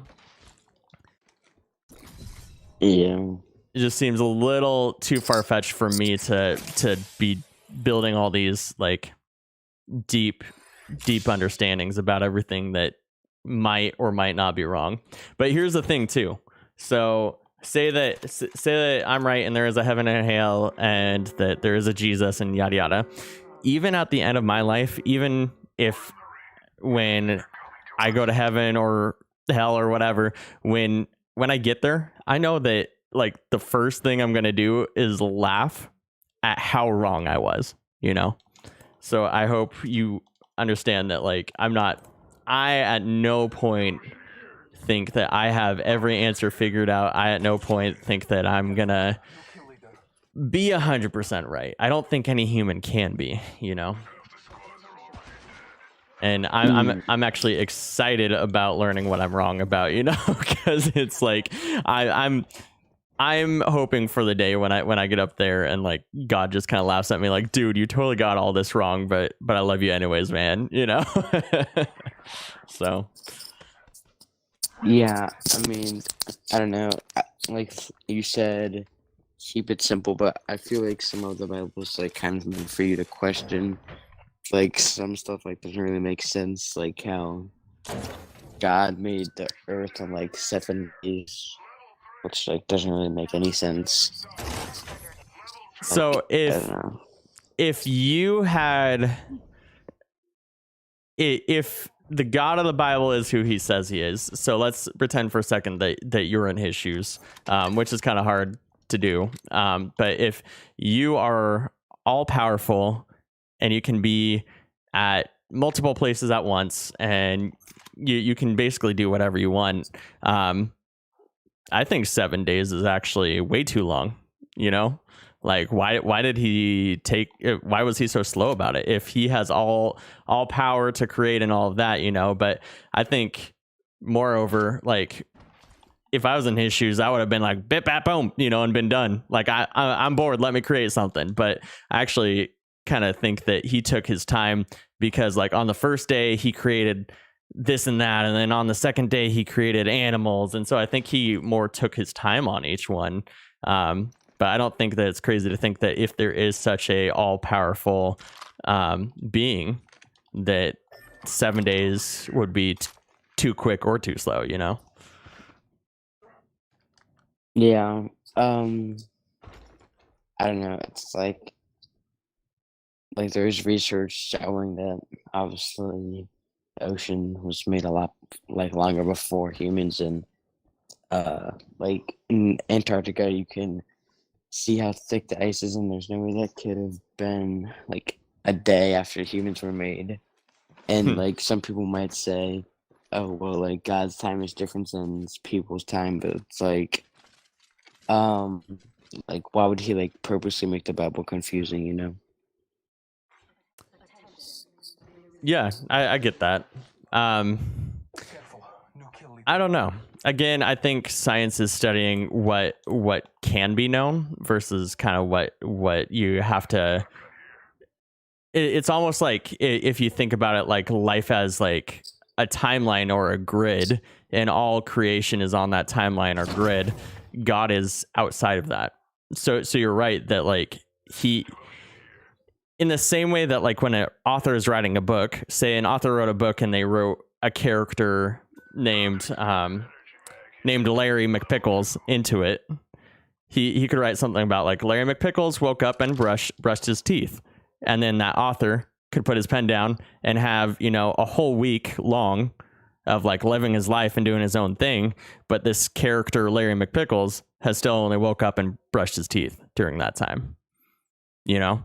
And then that author goes back to it and continues to write about this character named Larry, you know? And so I see both sides of it. Like, I fully agree with your argument that, like, maybe it wasn't a week, maybe it was longer. But at the same time, I think that an all powerful being, an author, whatever you want to call him, you know, could create those things within that time frame, and an all-powerful being could make a frozen Antarctica and water that is inhabitable for humans, you know, a day before humans show up. I don't think that's too far-fetched to comprehend, I guess, but I understand your arguments too, that like if a creator existed within our grid, within our time frame, a lot of that does not make sense to me either. So I think it's more that you have to understand that you have to, if you were to believe in a God of any sort, that you have to almost come to terms with that God being outside of time and space and all of that, because he created that time and space that we live in. Which is kind of hard to do. I know that's not easy to wrap your brain around. Mm-hmm. And believe me, again, I don't have it all figured out. There's many things that I'm like, wait, how would that work? You know, especially when you're talking about time. Like, I even get in huge arguments with my friends about like time travel when it comes to like the Avengers. And like when they went back in time and stuff, and like, wait, that wouldn't have worked because of this and that. And what about Steve Rogers going back to his wife after everything? And would that have worked like that? You know, and just like, so whether it's creation and God, or it's, you know, the Avengers and all of that, like there's so many just like things that like I can't even begin to comprehend. And I just gotta have a little bit of faith in Disney, for example, that like, okay, sure, I don't fully understand how these things worked, but I can trust that Disney's going to make a good movie, and that I can trust that their version of time in this galaxy makes sense, you know? So I don't know. Again, it's the difference between needing to understand things that can't be proven in our limited understanding versus kind of coming to terms with an understanding that the one who created us has a much larger understanding than we could ever possibly have, and just kind of going into faith or life or whatever you want to call it with the understanding that you're not gonna come away with every answer you're hoping to find. But in that, not having ignorance too, of just blindly going, all right, well, I'm gonna believe in this God that I don't have my answers to. Like, continue to have your questions about it. I 100% think that you would be kind of a fool to not have any questions about all of this, but just be like, all right, well, I guess I'll agree with Converse because he's older than me, and he at least kind of seems to know what he's talking about. Like, no, like I still want you to 100% figure out whatever questions you have for yourself, you know. But again, this whole conversation is just because I'm super proud of anyone in this community for even asking such questions. And so I'm just having fun talking out both sides of any coin that you have. Already inside. Yeah, like another one of the things I've kind of like considered, like I don't know if you're familiar with like the whisper down the Hold on line just a sec. I'm effects. fighting someone again. Oh, cool.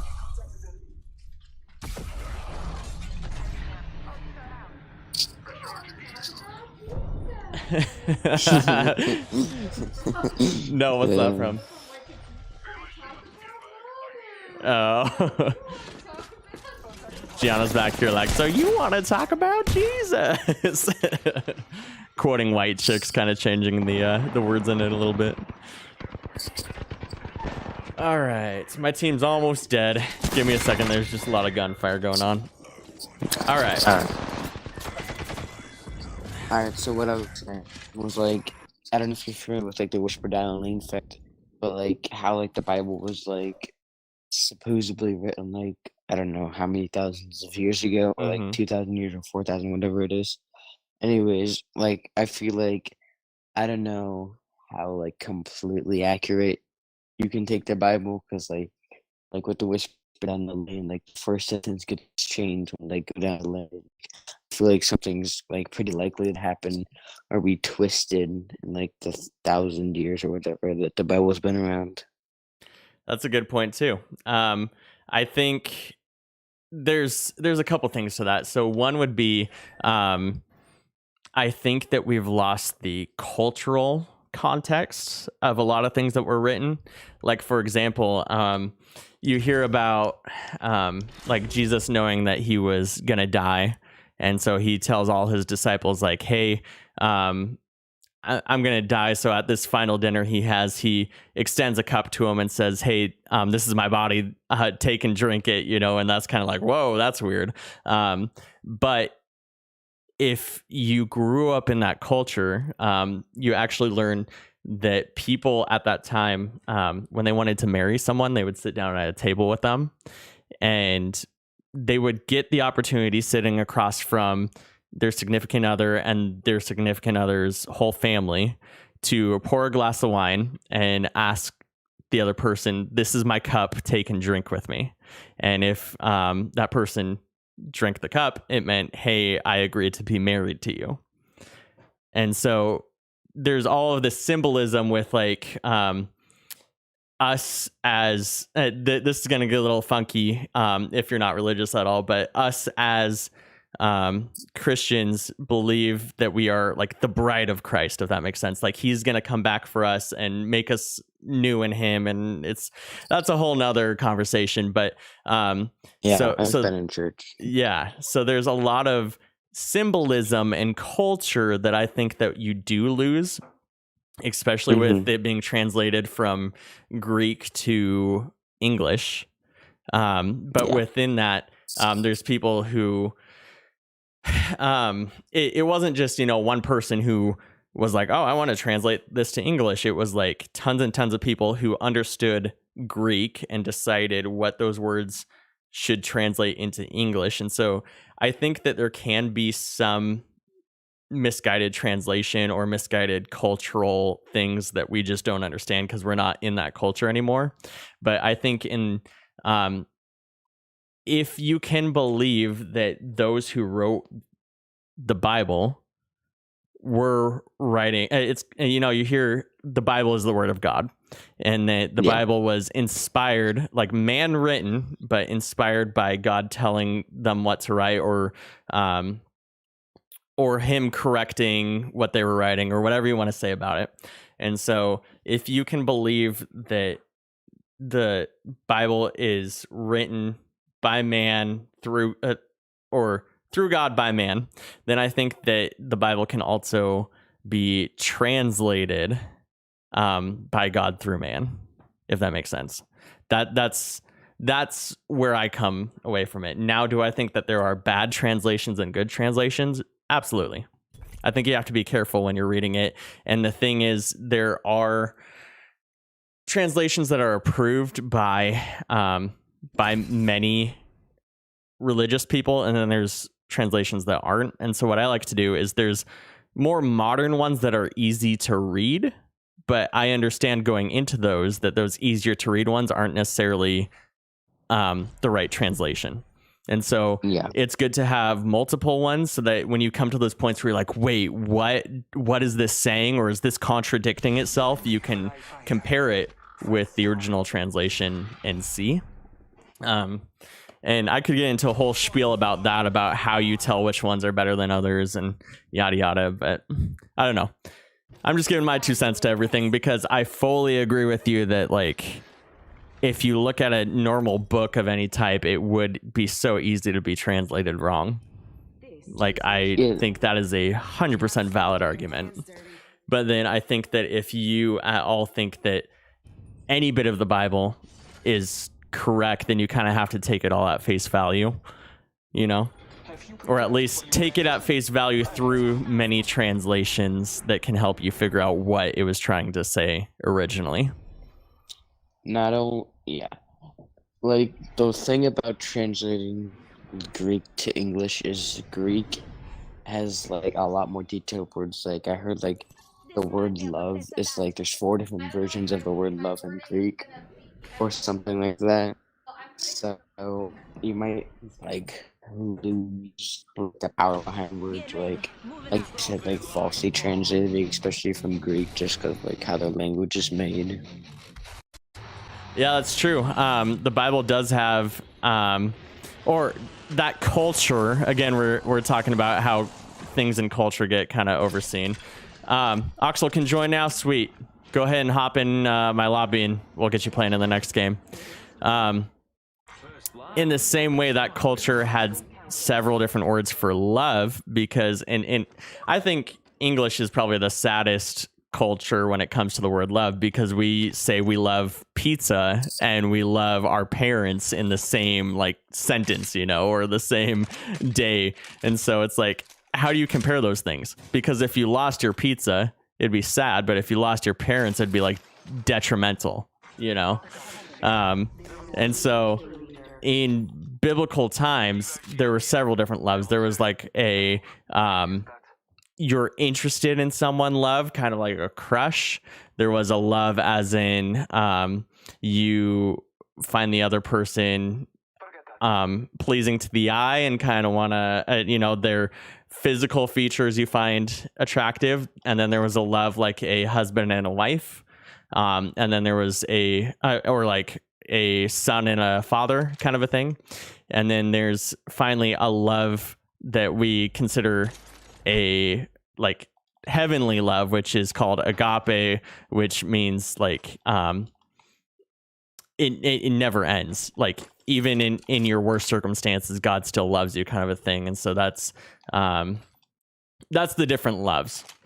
And there's many different things like that. You're right, where you even the word of praise, like in the Bible, throughout the Bible, it says like, I will praise him, or I will lift my hands in praise. And there's 7 different words in the Greek for that as well. Like one is like lifting, when they say praise, they mean lift their hands. Another, when they say praise, they're actually talking about like dancing, you know?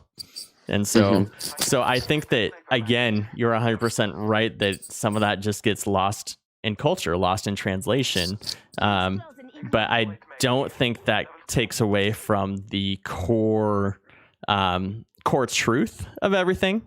If you go into it just knowing that like, hey, I'm not one with that culture, so maybe these questions that I have surrounding some of the lesser known bits of the Bible, I should study the culture a little bit more and see what did they mean by this word or that word. And a lot of good Bibles nowadays, a lot of Bibles that are called study Bibles will actually have sections on each page that kind of dive into the cultural context, or you can even do a word study, which is where you take a word that you're like, okay, well, what about the word of faith or the word of science or whatever, and see what it meant to that culture.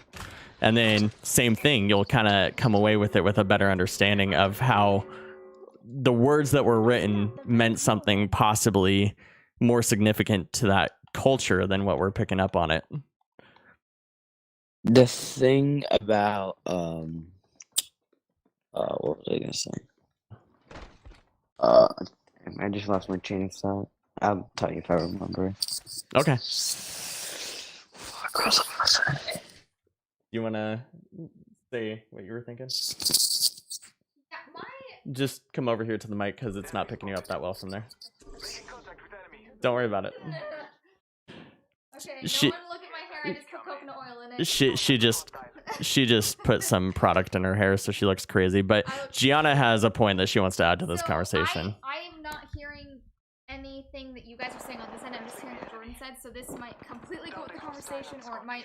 Really not quick be. before she keeps talking, can you hear her okay from there? Yeah, Okay, she should. okay. She should. Yeah, I'm a loud person. So take this with a grain of salt. But I feel like in my experience in life and with the friends that I've had, I feel like a really common thing that a lot of people kind of use to not kind of explore the Bible is, oh well, it contradicts itself, and there's so many translations that like there's just no way that it could be true. And so I feel like that's kind of like a safeguard that people use to not read it. Like, well, my heart tells me that there's no way this is true because things have probably gotten lost in translation, which you're totally valid for feeling that way. But I guess that my point of view on that is that we were all born with a conscience of right and wrong.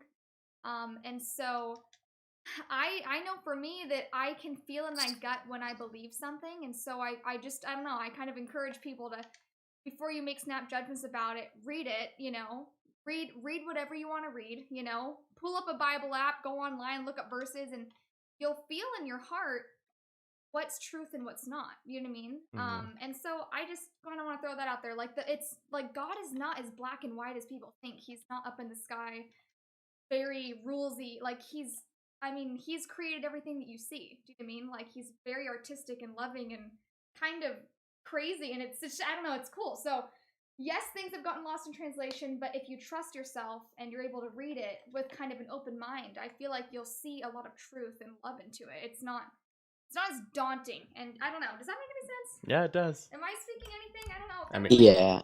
But That makes sense. Like, I like how you guys are saying, but I feel like a lot of people get like pushed away from Christianity because it's like, just like some people like maybe give off like a wrong impression, or just, I don't know, like say like you have to do this, and this date in heaven. Right. Even, like, I don't know. I feel like a lot of people just get like pushed away from Christianity. And I fully agree with that. And that's one of the things that I think hurts me the most, or hurts my heart the most, is that, like I'm just going to repeat it because Gianna doesn't have the headphones on to hear what you said. But I fully agree that sucks that a lot of people kind of get burned on Christianity because they're told you have to act like this outstanding person, you have to have no problems in your life, you have to, whatever it is, or they try a church and the church says like, oh, what you're wearing isn't appropriate, or whatever it may be. There can be a million reasons that you're burned by a church.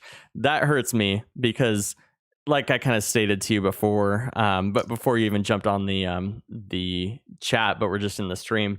For me, it's not about anything that you do that earns your salvation. It's what Jesus did for you. And then he basically, think of it like a present. Like if your mom went out and bought you a birthday present, she's not expecting you to, pay the rent in order to get this birthday present. Yeah. No, you get that birthday present because you're her son. And so in that same fashion, like, because Jesus loves you, he's extending this free gift of what he's already done for you to you.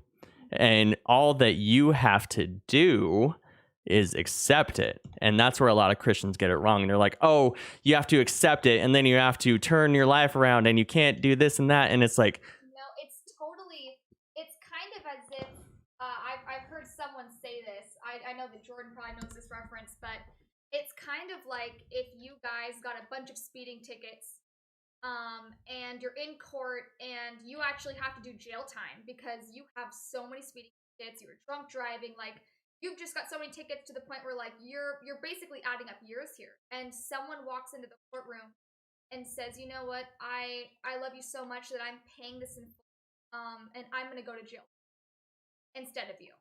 You know, and it's kind of like, whoa, like I did nothing to deserve that. Why is this random person who I don't even know, like I don't even understand this type of love, like why are they going to jail for something that they didn't do? Mhm. And that's kind of exactly what happened on the cross. You know, was Yeah. sinless, and we weren't. And he was like, I love them so much that they don't even understand what I'm doing, and some of them will never understand me, and some of them will hate me, but I'm still going to choose to die for you. It's But pretty incredible. but I agree with you. A lot of people have been burned by it, and that's really sad to see. It's devastating. Because really, it's not my job to take the little like there's a Bible verse that basically says like don't be trying to take out the speck in your neighbor's eye when you have a log in your own eye. Like I have so many problems that I need to fix before I start worrying about it, before I start trying to correct everything that's wrong with you, you know. And so And in terms of churches being judgmental, how you look or act, it really is so backwards. Because when Jesus was on earth, he was literally hanging out with prostitutes, addicts, and tax collectors, and people that the world hated and that didn't claim. And he wasn't hanging out with the religious leaders and the Pharisees. That, like, you know what I mean? So it is really sad to see modern day kind of like shoot or look or you know what they're doing in life. It's so messed up. So one just last thought on that, and then Larry, you can kind of add to it if you want to, of course. But one last thought is a lot of people think that you have to get your life together before you even believe in God, I guess, because they think that being a Christian means you have everything together. But moreover, as I stated before, the only thing you have to do is believe, and then from there you're saved. But in the same way that your mom extends that gift to you for free because you're her child, think about it like this. Like if you and I are friends, Larry, you're gonna try your hardest to if how do I say this? If I was in trouble and we lived in the same state and you had a car, we were the same age, whatever you want to say.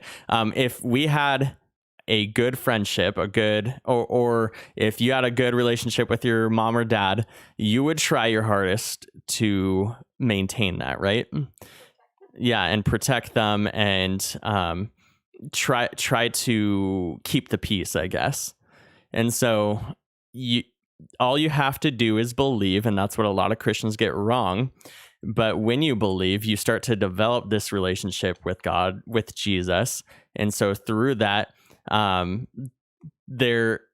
Christians are getting wrong is thinking that all these actions that you do in your life will add up to your salvation. Again, it's just believing that adds up to your salvation. Jesus has died on the cross for every wrong thing you could possibly do in your life, anything that you have done, anything that you're going to do.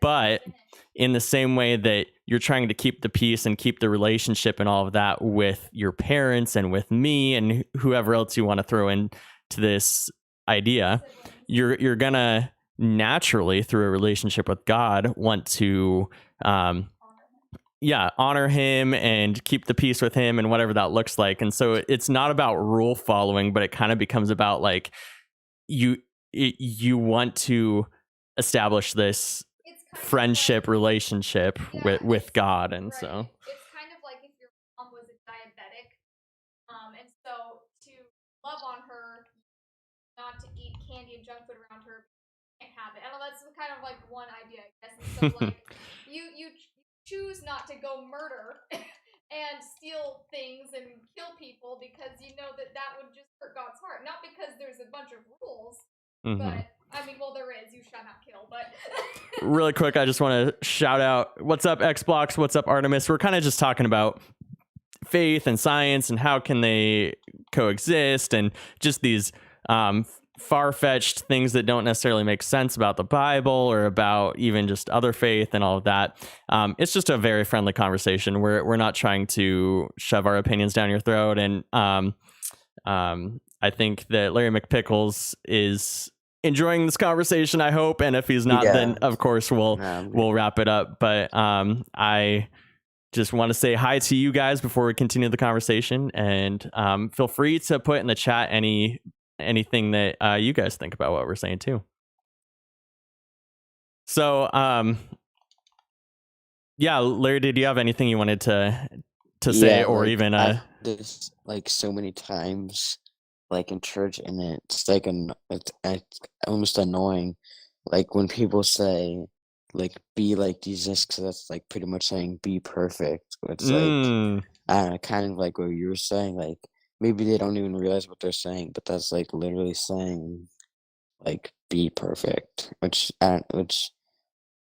pretty much is not humanly possible, and That's- kind of like what you were saying, like you don't have to be perfect to go into heaven. It's about believing, you know. That's good. That's good. Let me talk to Gianna real quick, just because I want her to hear all of this. I have an extra pair of headphones. you do not want my hair on. I don't care. They're old headphones. If you want to grab those, then we can plug it in so that you can hear the conversation organically, so I don't have to repeat it to you.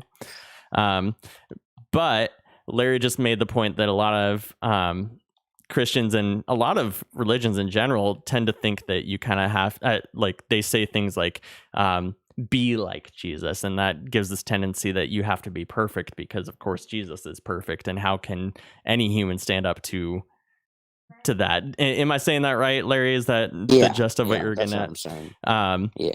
And so my two, I've just to further the conversation, because I fully agree with what you just said. The word Christian, if you break it down, means to be Christ-like, but the idea is that every day is a new, fresh start. Like, I'm gonna fail. Some days I'm gonna, curse out the car in front of me for cutting me off, and be mad at that old lady in the grocery store for blocking the entire aisle, and I'm gonna have a unkind comment to my wife and all of that. And is that being Christian? Is that being Christ-like? And no, and so am I gonna be perfect? No. And I'm a worship pastor at a church, and so just a normal person who hasn't even made their career like within ministry or the church, like, how can that be an expectation on them? I fully agree with you on that. And I think that is something that people get wrong. The idea is that every day you should start that day trying to be as The idea is instead of us waking up and going, how can I be more like Hitler today? Yeah. The idea is not that we will ever match the perfection of what we believe Jesus was, or what he represented, or what he continues to represent. It's more that, like, he was so loving and he was perfect. So, in every situation, I'm gonna think, would Jesus have said that? Probably not. So let me hold my tongue. You know what I mean? And it's kind of like you go throughout your day just trying to build your life around his actions.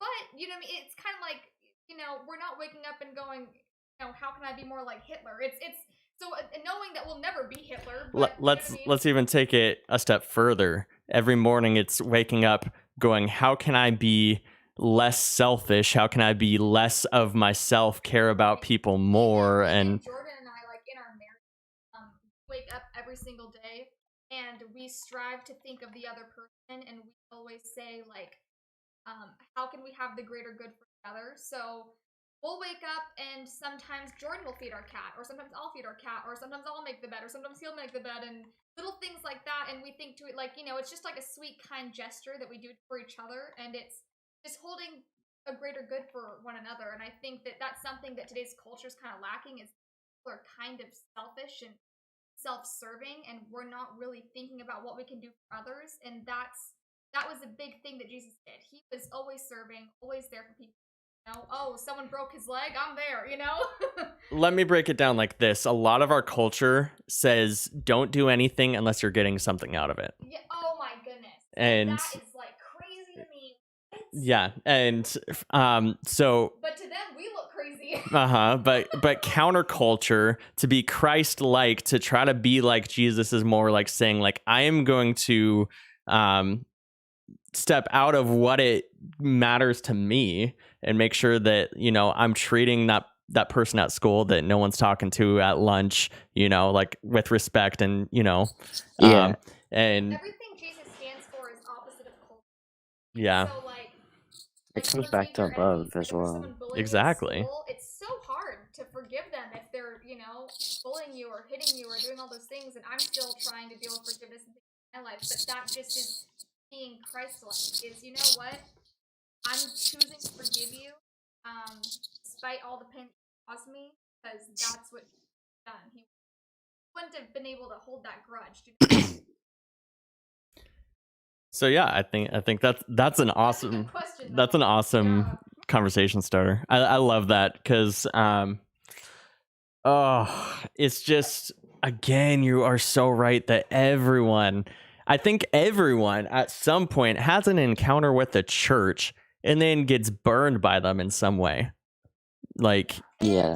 That's just and enemy. for me, like, I grew up in church, and I would say I got burned by the church. Like,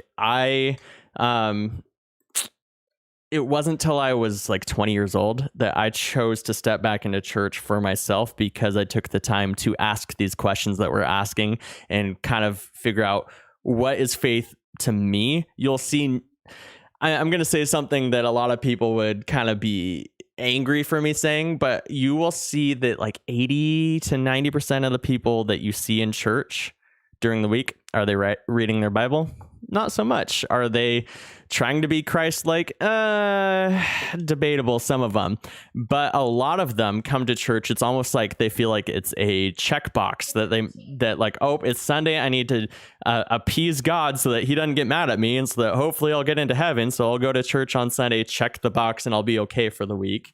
And with that, I think that the only thing they know about the Bible is what they learn from the pastor preaching on a Sunday, but then they don't go and ask these questions for themselves and go, you know what, I'm going to look up these scriptures and these things for myself and try to see if they are true in my own life, or if there are these contradictions, or if there is this weird translation. So all that to roundabout our conversation back into saying that, like, I'm super proud of you guys for asking these things, because even many people that call themselves Christians don't ask these things. You know, they're just happy to go to a church on Sunday and check a box. And I guess, I don't know if this is Yeah.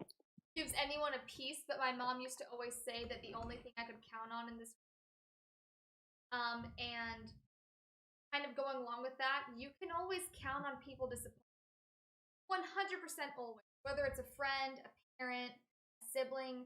Sadly, that's just the way we're in, that you know, like, we're not perfect people. So even, yes, in church, you unfortunately are going to come across someone who is a complete jerk, and God needs to work on them, and they're going to offend you, and that's happened to me. It's happened to my mom, and it's a really sad truth, but it's something that you can count on. So if you go into it knowing that someone's going to say something, or someone's going to be judgmental, but that's not who this is, hopefully that's a piece for you, you know, because that person's clearly not perfect, and they clearly woke up and chose to be Hitler that day and not Jesus. So someone needs to sit them down for a personal talk. But yeah, so just know that you're always going to be able to count on uncomfortable situations in church in terms of not being loving. But if you kind of get over that initial reaction, I feel like there could be really good experience in that community.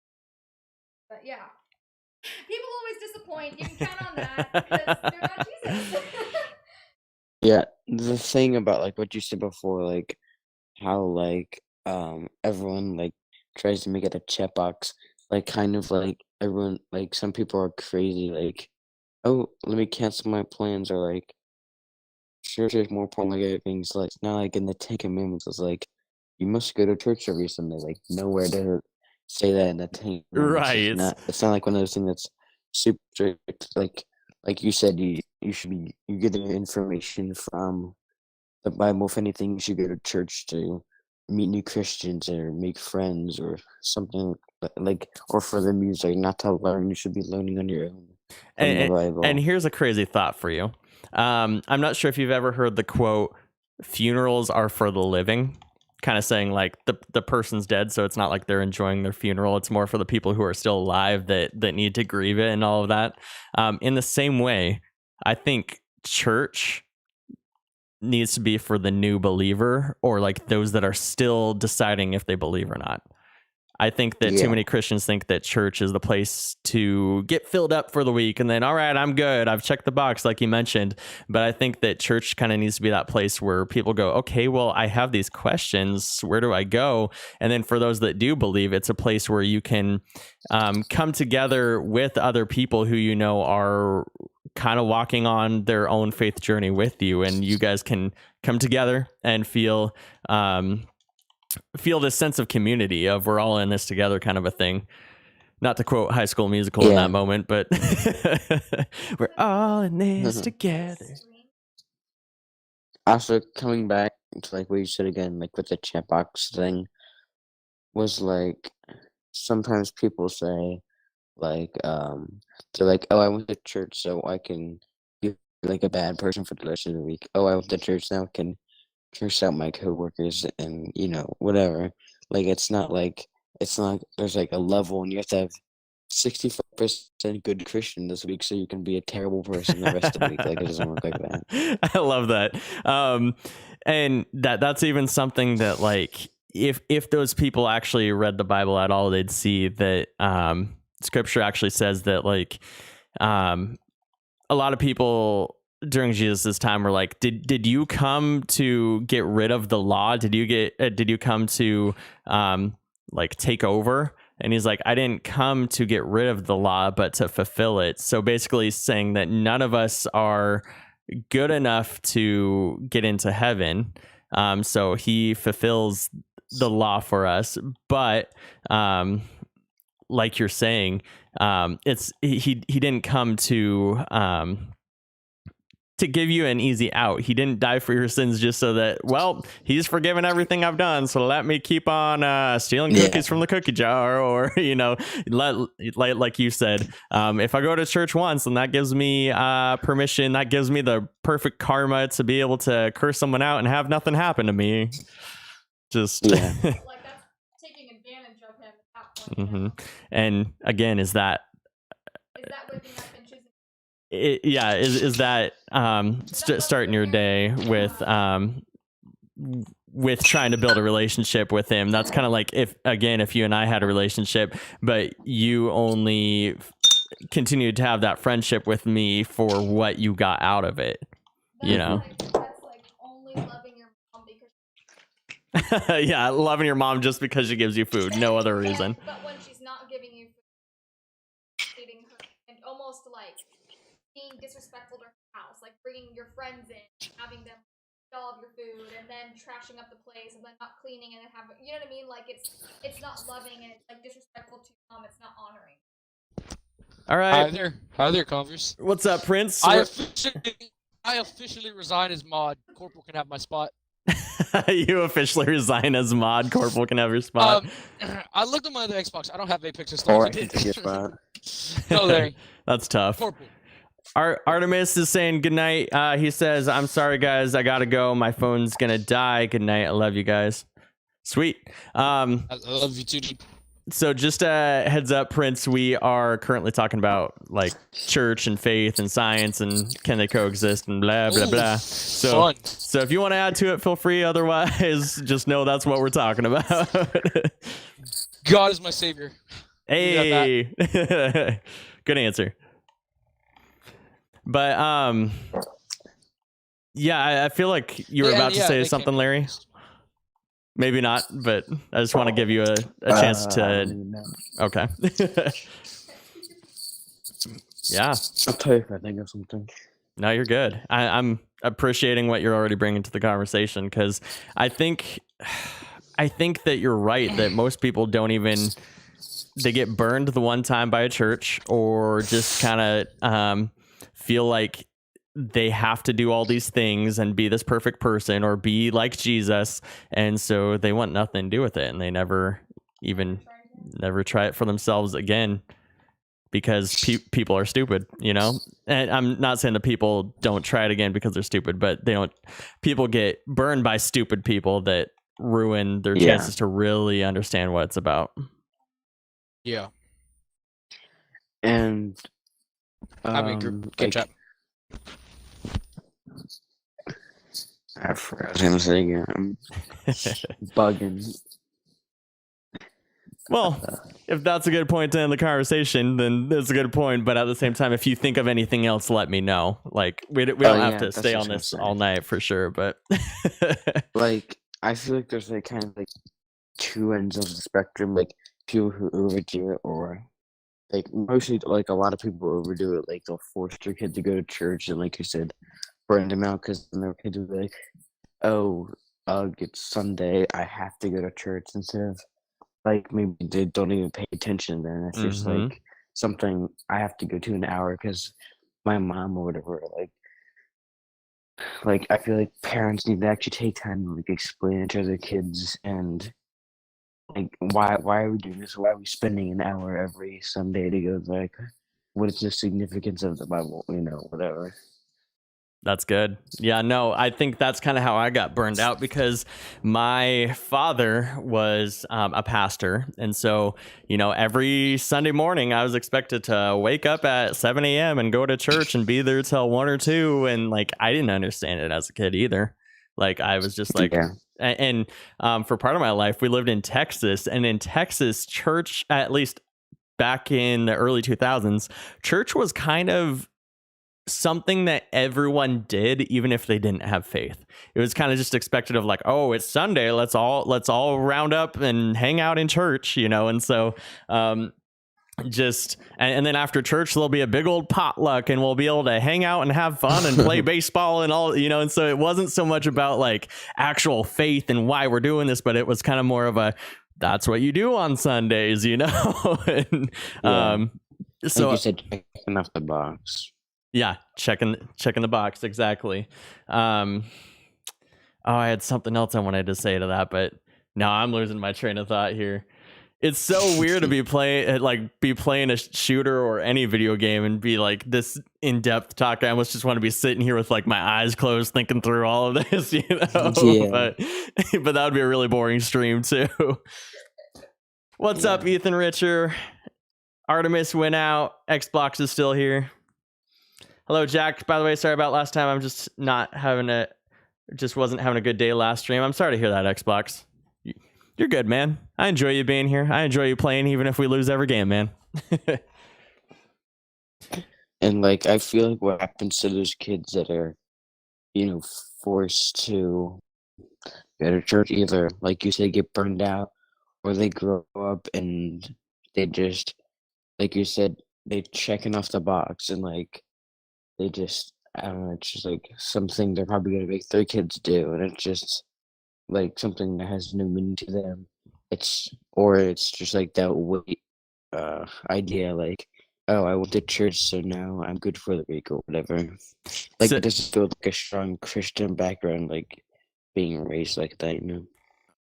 Oh my goodness, whole team just dropped on me. Yeah, to reinforce that, like scientifically, I'll take one of your cards and give you a scientific point. There was a study done on monkeys where they put like a banana or something that the monkey was drawn to. They put a banana in the monkey's cage, and when the monkey picked it up, he would get shocked. And so then that first monkey learns not to touch the banana because he doesn't want to be shocked again. And then the second monkey gets in the cage, same thing happens. And they do this for a couple monkeys, and then they stop the shocking. But every new monkey that gets placed into the cage is intrigued by this banana. But what ends up happening is the new monkey comes in, is intrigued by the banana, but then every other one of the monkeys, because they've been shocked, actually stops that monkey from ever touching the banana because they don't want to be shocked again, even though it's no longer shocking them and they just haven't tested the waters to see. And so that experiment kind of showed they did that on that level to show that in humanity, things that have been done for generations the same way, in sometimes when you don't question it, when you don't figure it out for yourself, at least, of going to church because I actually have a faith, but it's more going to church because I'm checking a box because that's what my parents did and that's what their parents did. You know, like at some point, if you're not questioning this, in the same way the monkeys stopped going for the banana, you know, it's like you're missing out on a full life by just checking a box, you know? Yeah, kind of like Oxel's got to get off. All right, man. Have a good night. kind of like another thing, like scientifically, like I think it's good for parents to like have their kids go to church and like learn what it's all about. But like there's I forget like the specific examples of like what the chemical reaction is in your brain or whatever. But like when you do something by choice, you've a lot more of a chance to either pay attention or do the thing well. Like if you do the dishes by yourself, like it's gonna feel good and you're gonna do it right instead of if you're telling to when you're in the middle of a Apex match, you're gonna run upstairs and put them away in 5 seconds instead of doing something by yourself. You're just gonna do it better, like you know what I mean? Yeah. No, that's good. I like that. I like that example. Oh shoot! I keep having this thought that I keep wanting to share, and then it slips out of my head. Oh man, it's gonna come to me halfway through this game. It's gonna come to me. Shoot! It was kind of on this. It was on. Something about choosing for yourself. I'm putting it together. It's almost here. It's if you choose it for yourself versus being forced into it. Oh, you were just nailing it on the head, and I wanted to add to it, but it just slipped out of my head. What was it? Oh, that's the worst. And then I'm gonna lay my head on my pillow tonight and be like, "That's what it was."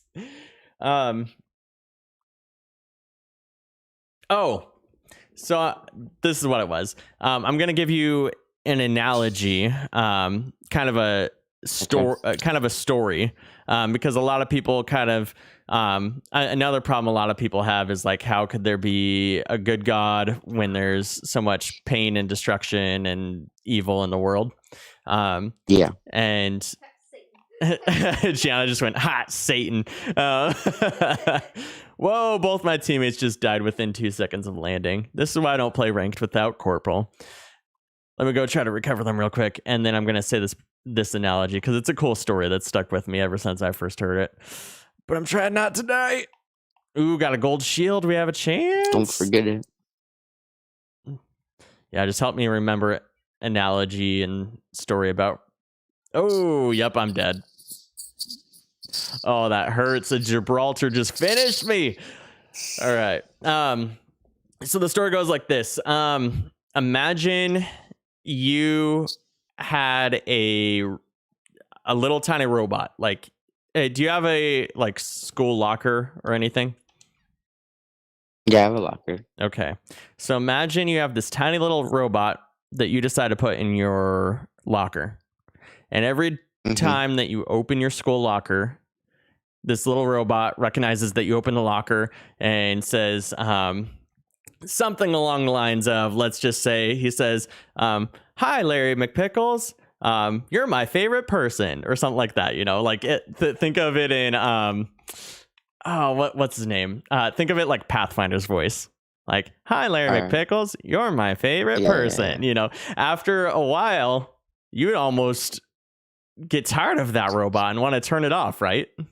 Because it would mean nothing. You created this robot to say this one thing over and over again, and you'd get tired of it. It'd be boring. It would just be like, this doesn't mean anything. Of course I'm your favorite person because I made you have to say this to me every time I open my locker, right? But now imagine you're able to create a robot, or let's say this time you have 4 robots, and they're all little tiny. They just chill in your locker all day, keeping it clean, whatever you want to say about them. But each one of them has, you've programmed them in whatever way to have the choice to either say something nice about you or say something mean about you when they open the locker, or they don't have to say anything at all. There's a probability that they'll say any one of them, but they, based on their computer programming and their mood for you that day, have a choice that when you open that locker, they might say, "Hi, Larry, you're my favorite person," or they might say, "You look awful today," or they might just stare at you. Now, I kind of see where this is going. Yeah. Now, when you open that locker, how much more meaningful is it when any one of those robots says, "Hey, you're my favorite person"?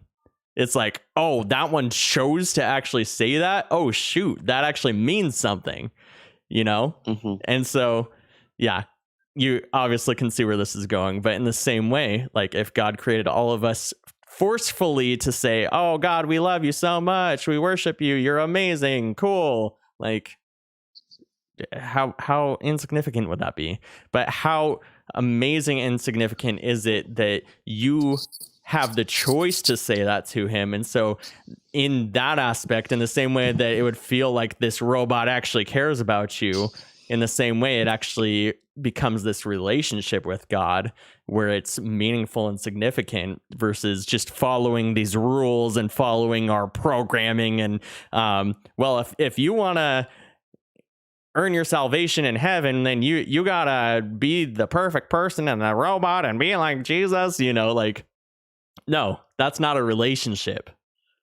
It's through your choice to build this relationship with God that he hopes that he died so that you can, so just on the hope, not even like, hey, I'm going to die so that you will have a relationship with me. He's like, I'm going to die so that hopefully, yeah, he's still giving you that choice. He's still extending that gift to you, but you have to accept it. And so, yeah, that was the analogy that was stuck in my head and I kept losing it. But yeah, that analogy just stuck with me my whole life because it's so true. Like if I had a little robot that just said the same thing every time, it would not be of any meaning to me. But then I think of our cat Flower, and every time like we come home from the grocery store or something, she's meowing and like running up to us, and you can tell that this cat has love for her mom and dad. Like it means something. So so back to your point of checking off a box at church, that doesn't mean anything.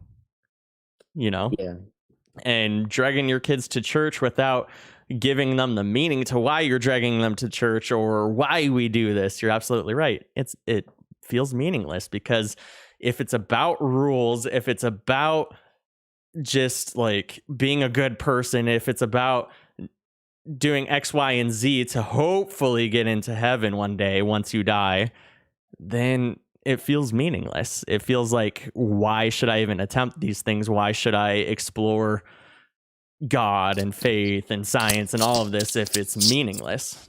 But if there's relationship behind it, I think you start to find meaning and purpose to it.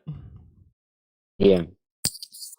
I have a question. Is Gianna ever gonna show us her tattoos? Yeah, tattoos. Let's get to that. Let me I'm probably gonna die quick because I'm with randos again. This guy has a gun. Yep, I called it. Oh man, I died within the first 2 seconds. That was great. Yeah, while my team is hopefully recovering me, let me switch to the big camera and then Gianna can show her new tattoos. Whoop whoop. She says no, Gianna looks ugly. Have like coconut oil. Well, can you show? Evil scientist. She's like, I look like an evil scientist. I do. Can we? Can they see like your arm at least. She's gonna cover her head with a box. Oh my gosh. That's more awkward than if you just All right. Look, I'm right here. You're good. Okay. Come on, Gianna, you're my dad's image. He just said, "Come on, Gianna, you're God's image." Oof, Larry McPickles. He's funny. All right, so you're on camera now. Oh. Come here. So her first tattoo is here on her arm. It's an olive branch that goes from the top of her arm here. Let me get closer to the camera for them. And then as she rotates her wrist, it continues around to the other side. And I have a cross on that one too. I'm going to get out of the way, get her closer. Oh my gosh. Yep. Okay. So there's the olive branch. Boop, boop, boop. And then she's got a nice little cross there that she had before. And then the new tattoo. Make sure, can you lift up my sleeve? Yeah. Her other tattoo is flower. Can you go to the other side of me so that they can see it out the camera? Okay. So she got flower on the back of her arm here. Hopefully you guys can see this. I have to get my arm.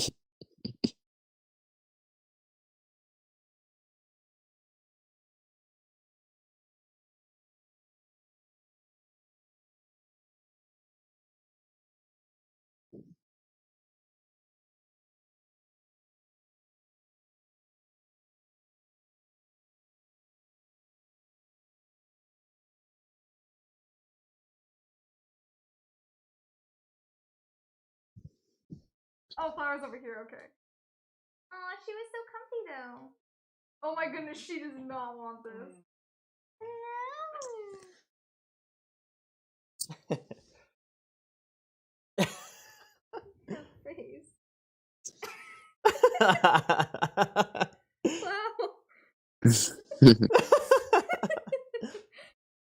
But anyways, You can see my face under the box. but yeah, anyways, you guys can see that it looks pretty spot on like flower, hopefully. Yeah. Poor it's cat. pretty good. All right. All right, I'm back on mic. I can hear everything again. What do you guys think? Cool tattoos? Gianna, why do you have so much coconut oil in here? No, I'm just joking. He's like, Gianni, you have too much coconut oil in your hair. Dude, okay, listen. I am going through hair loss or something. Like I'm shedding hair all the time. So today I was like, let me just do a coconut oil treatment and then wash out in the morning. But I didn't know that I was gonna be on Gonna get them greasy pillows. up in this. Gonna get them greasy pillows. No, I'm gonna lay Facts. a pillow down. You're gonna lay a towel down? Yeah, a towel down. Okay.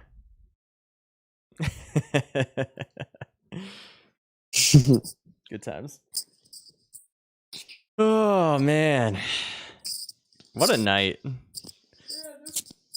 It's funny because conversations like that, we even had a conversation like that with the tattoo guy, and they come out of nowhere. Like when I'm just going about my day and I'm thinking I can just be lazy today, and then all of a sudden it's like, nope, you're gonna have a deep conversation about the existence of life, and I'm like, oh. Okay, here we go. I love it though. Again, because I've made that because I've kind of made that my job and everything. I love to talk about those things and just see how people get to their own conclusions, even if it's as crazy as the conspiracy theories of the tattoo guy. He was a really interesting guy. He was really cool, kind of edgy, but he was oh, I 100% believe in God. God is real. No question. Jesus is real. He walked this earth. I believe in him. He's God's enemies are my enemies. I believe in Satan. I hate Satanists. God's enemies are my enemies, but I don't know how to get to heaven. And we were like, what? And he was like, yeah. He's like, I think that, what they say about, all you have to do is believe and, confess with your tongue Jesus is king. I don't believe in that. There's no way it's that easy. He's like, there's got to be more to it than that. There's got to be more to it than that. But I believe believe that God's real. But at the same and Jordan was like, so like, let's say you were to die tomorrow, like lights out. What happens? Like, are you going to heaven or hell? Like what do you think happens? And he was like, I don't know.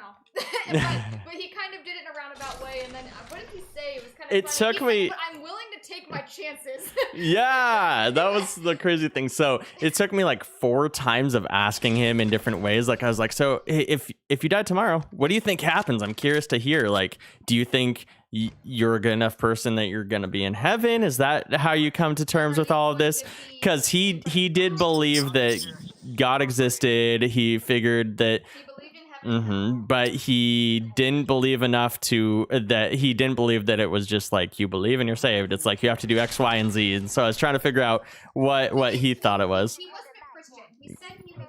Yeah, He's not an atheist, but he's not a Christian, but he's not agnostic either. but well, he was somewhat like Buddhist, somewhat He's Christian. custom. Yeah, exactly. Custom. Custom. Exactly. That's a good way to say it. He's custom. He also believed in like reincarnation too. He was like, I don't know. Part of me believes that when I die, I'll become something. But we it was just a funny talk with him, but it took me like 4 times to ask him in different ways, like, so what happens? What was And most surprising to me is that most people that we talk to are like, no, I don't believe in God. I yeah, don't believe but in he was like, God." yeah, I totally He's do, like, but "No, I believe in God. I believe in heaven and hell, but I also don't believe in like. He was like, I believe in all these things, but I don't believe how to get saved. And we were kind of like, well, all you have to do is, X, Y, Z, because It's just believe. that's how beautiful God's gift is, that it's free. All you have to do is believe, and you're free. Like you're welcome to. You know what I mean? And he was like, well, I'm gonna take my chances. And he's like, and I'm very well aware that I could die, and that God could say that I perverted His scriptures, and that I spread slander of His name, and like he was like he was. It was really kind of cool to hear the words that he spoke. He's like, I'm completely prepared for the God of the universe to tell me that I screwed up and to send me to hell. He's like, and I'm willing to take my chances. And we were like, what? and it's like, how do you have a conversation with someone like that? First, I had to ask him. People are like, we don't believe, so Yeah. there's nothing for me to take my chances on. But so we had to ask him like 4 times, like what happens to him, and he's like, you know what? I don't know, but I'm willing to take my chances. And I was like, really? Guys, I'm not. you guys, in the middle of this conversation, Jordan keeps like digging in deeper, and as the conversation keeps getting deeper, I don't think the tattoo artist was like offended, but I think he was focused, so he kept tattooing my arm like harder and harder. Oh, he was scratching her arm super hard because he was so intensely thinking about the And I kept conversation. looking at Jordan, like, shut up, let him focus, and Jordan kept poking at him, and I like my arm was like twitching. It hurt so bad. He went to the bathroom and she was like, I think you're making him mad. And I was like, all right, well, I'll stop if that's the case. And then he comes out of the bathroom and like drops a bombshell of like a conversation on us. Like he wants to keep it going, And I'm like, I look at her and I'm like, sorry, babe, this isn't me. I'm trying to wrap it up. And she's like, she just like gives me like the death glare. Like, okay, I know it's not you, but try to, like, And I don't think it was change it. offending her, but No, I it think wasn't. It always, sadly, is a kind of an uncomfortable conversation. Yeah, it can be awkward for because sure. Culture has made it like it's has become like a division between people. Yeah, it's Which is sad. It's like around when you see your family at Thanksgiving, things you don't talk about, religion and politics, And I feel like those are two things that we should talk about. Yeah. But anyways, but yeah, I don't think that the tattoo artist was offended. Like he clearly wanted to keep diving in deep, but it was such an intense conversation that like I just Trust in the old father.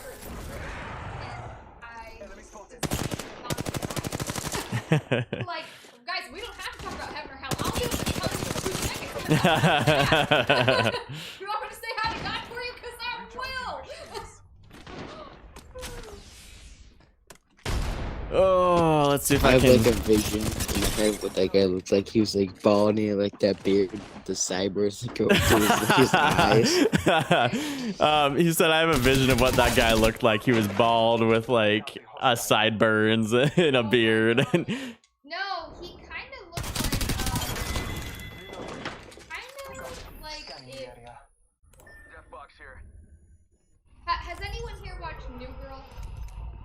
Yeah. No? Okay. Well, there's a character in New Girl called, his name is Nick Miller, and if Nick Miller and Zac Efron and like someone else had a baby that was kind of dirty, that was my tattoo artist. He was a cool guy. Not that's kind of dirty, kind of homeless is how I would word it. He was Yeah. wore like a cardigan and his hair. He was young. He was like 40. but yeah, he was really cool.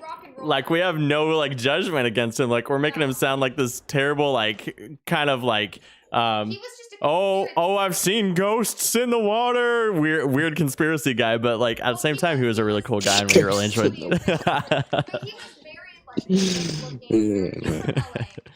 So, which is where I was born and raised, so we got that's all you had to say. He was born in he's from LA and we get it. So he was kind of had LA crazy about him, Yeah. but he looked cool. Like he wasn't like some fat bald guy. He definitely was like.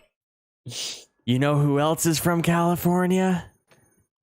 Gianna. That explains. California spawns crazy. It does. That's pretty self-explanatory. You know who else is from California? Corporal. What's up, Corporal? He's actually not here tonight. He like had a game or something and He's probably doing cool California crap. cool. Wow. The triple C, huh? Yeah, cool. Oh, dang, really was the. Cool California crap, man.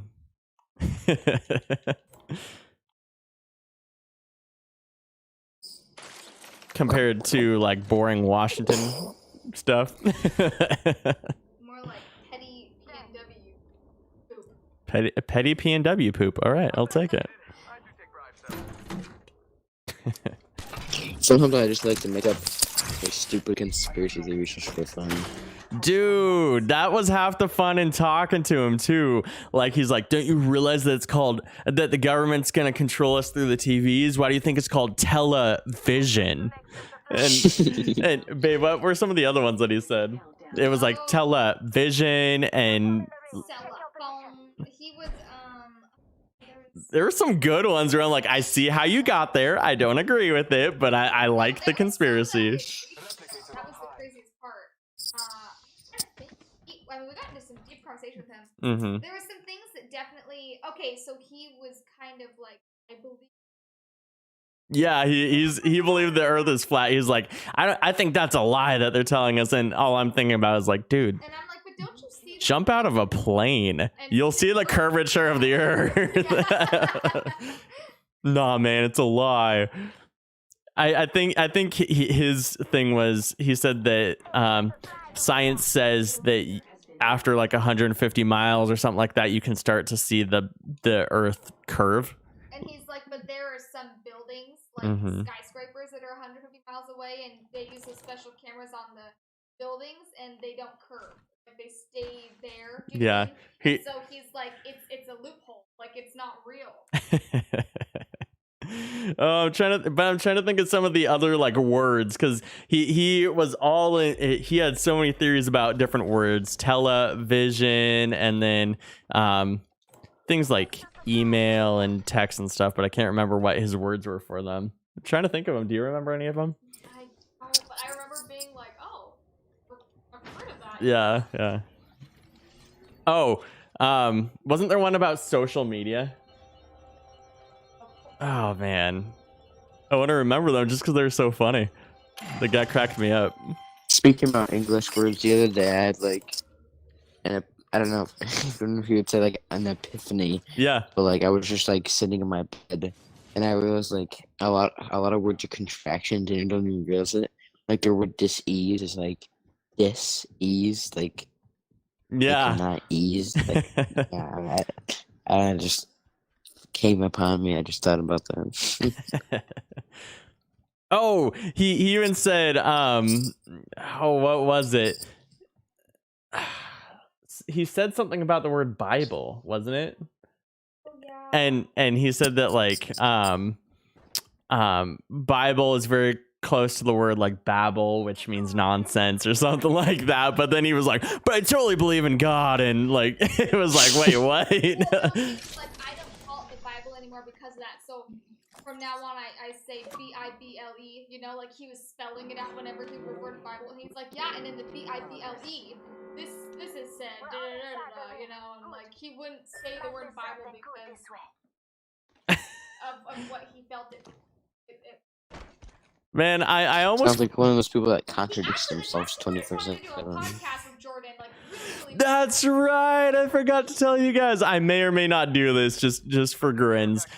He has a podcast. I need to look it up so you guys can look it up because he goes into his conspiracy theories on this podcast. But long story short, he's like, I've been thinking about expanding my podcast to not just talk about conspiracies, but also talk about like video game culture and stuff. And he's like, you seem to know your way around video games, and you said you have a stream, and like I kind of mentioned to him some fun things about the just some cool things that have happened recently in video games. And he's like, I would love to have you as a guest on my podcast, and we could talk about video games and like how they actually benefit people and stuff.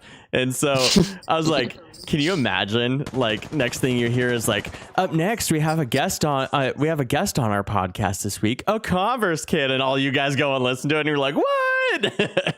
And then you just hear all these weird conspiracy theories about video games.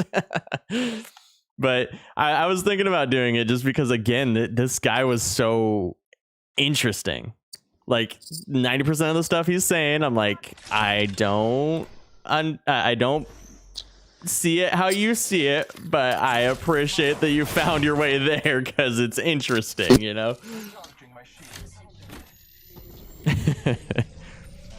What do you think? Should I follow up with this podcast and just see what happens from it? I should, he says. I think that'd be fun.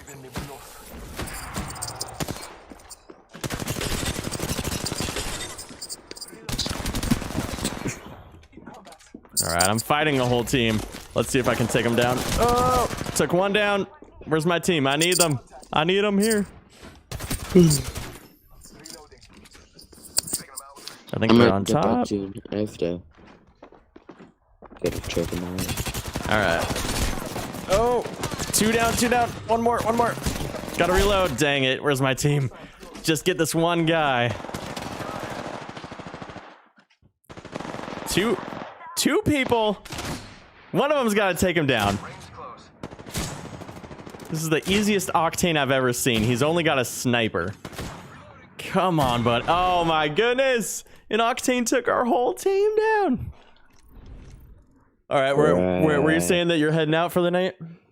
Yeah, I think I'm like, but it was fun talking to you. Yeah, it was super fun talking to you. Thanks for jumping in and just talking about things that can sometimes be, uncomfortable to talk about. I think it made for a really good stream. All right, see you, man. All right, catch you later. All right, stream. So I'm thinking let's try to level up because we're 20 points away from leveling up, and then I might just call it a night because I think that's a good stopping point. I got to get up early for church tomorrow myself.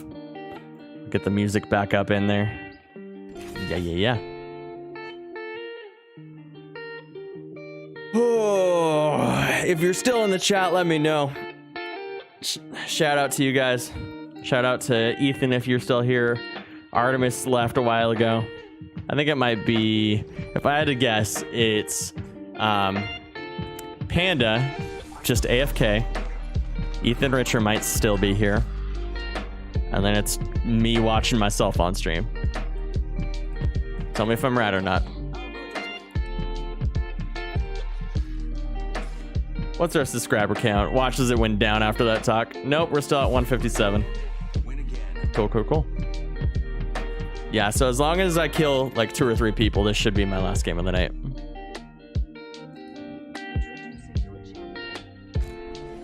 It was a good talk.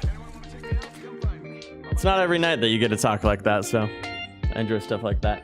Right, babe? Yeah. She's on her phone over. 10 out of 10. Would have a talk again.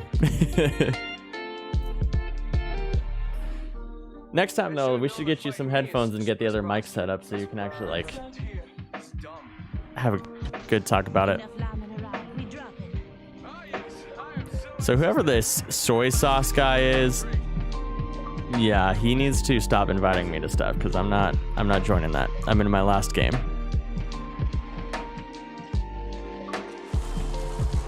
So I'm gonna go hide in a corner if I can and turn off notifications. Because probably someone who's watching the stream and feels like they can spam me. Let's just go like this. Settings. I had notifications off for a very long time because of this, but then I turned them back on because I kind of miss seeing them. I miss seeing achievements and stuff, you know? Notifications. Off. And off. Cool. I think that was the right one. Oh, of course I'm down. Oh well. I probably would have been down anyways. We're just gonna level up. I'm surprised Corporal never showed up.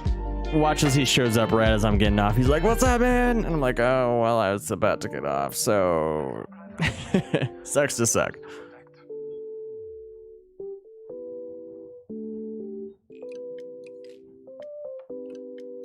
Looks like he's coming back to res us.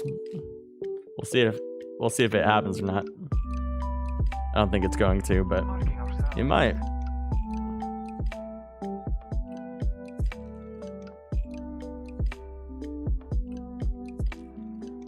Can he do it?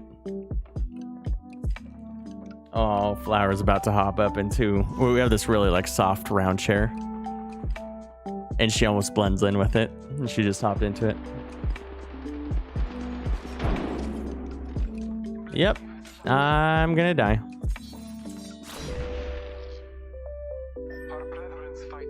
Wait, get me, buddy! What are you doing?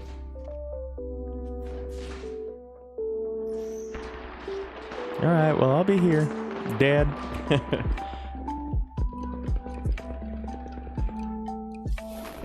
Whew. While we're waiting for the possible res, Cat Cam, because she's super cute right now.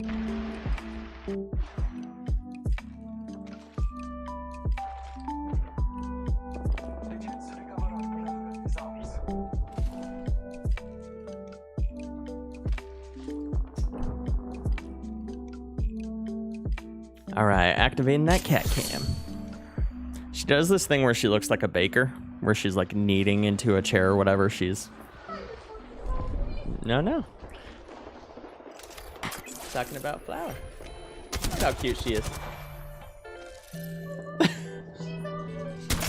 Yeah. Just being a little baker in the corner.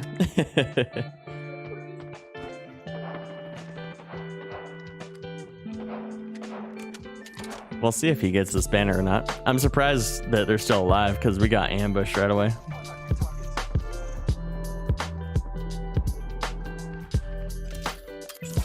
Flower the baker, guys.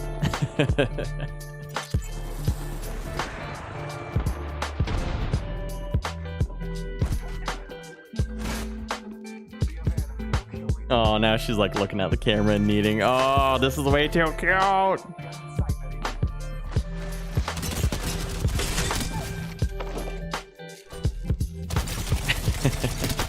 Literally, I should just make my stream her. Like, I actually have that option to just select that camera. I think this is it. Hopefully I selected the right thing. But that makes it so it's just her. And of course, she's way too cute, so I don't think anyone cares. I'm starting a new game, so I might as well just keep it on the cat cam. Flower. Mimos. Say hi to the stream. Oh. Way too cute, guys. Alright, this is gonna be my last one, whether I get a level up or not. Because I gotta get to bed. I got osteoporosis. So stupid.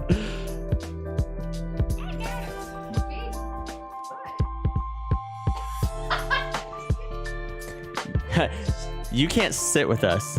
Megan, I can't sit anywhere because I have hemorrhoids. Nothing like some outdated vines for you guys. Look at this graph. Some of them have seen them. I know Towering has seen everything. Right? Right, Tower? You seen everything? Yeah, that's so.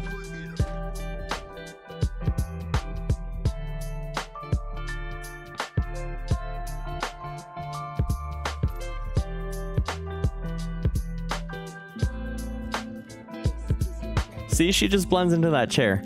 Like, if you were a guest at our house, you would accidentally sit on our cat. Because she looks like she's part of the chair.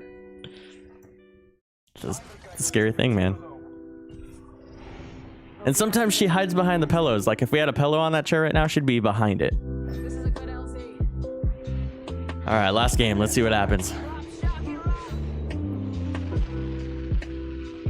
I have good expectations for this game. Probably because I'm Jump Master.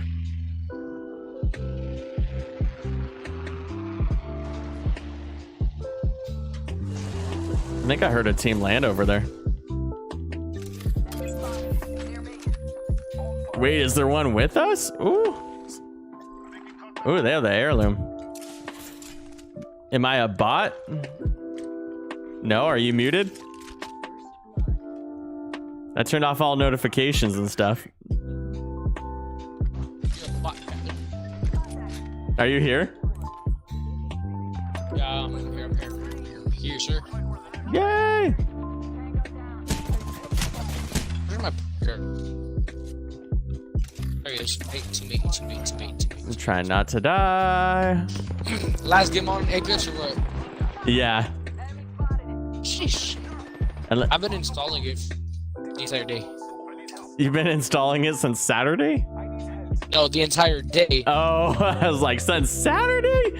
Bro, it is Saturday. I'm installing it on both of Xboxes. Well, my team's dead, and I have literally less than a thumbnail of health. So, sucks to suck, but I'm just gonna leave them for a moment. I hear footsteps. I need health. Why is it that, like, I always find a abundance of health when I don't need it? But then the one time that you could so badly use a health pack, there's not one anywhere. That was a terrible drop. But I don't want this to be my last game. Because I keep dropping and dying because I get terrible teammates. They're like, hey, let's drop super hot. All right, well, I'm gonna go back, try to recover my teammate with a sliver of health. Because I have no other option. So wish me luck. I will have my ultimate though, so there is about a 10% chance that we pick him up. Oh, hey, we got syringes. When did that happen? All right. No shields, about half a health bar. Here goes nothing.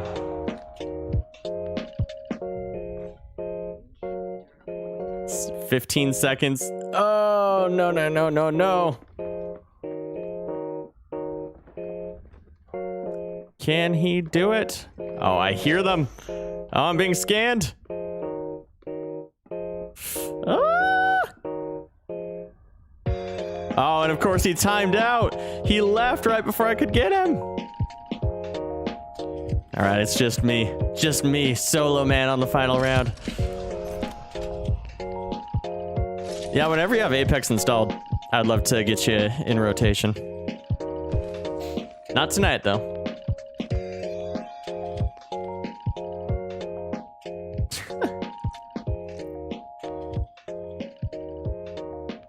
I'm so glad that I'm not playing ranked on my main account, because if I had two teammates who just died instantly and left like these two, I'd be mad.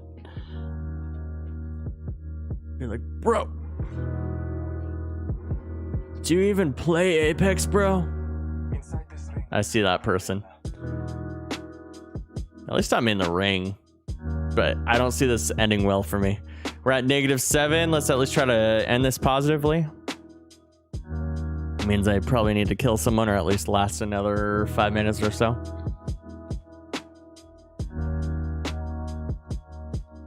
Watch as I pull it out, though, out of nowhere. So clearly there's been people here. But hopefully, there's shields or a health pack. Got some shields. I'll take that. Sweet. Better than nothing. Taking a moment to refresh this. Can't go worse than having nothing. So at least I stand a chance with something here. Maybe I should just go hide in a corner till the end. Pro strategy. If you want to get out of silver, get to gold, just hide. That's Gianna's strategy. Hide in a bush till the very end. It's the best strategy you can have. People are building towers around you in Fortnite. Just hide in a bush.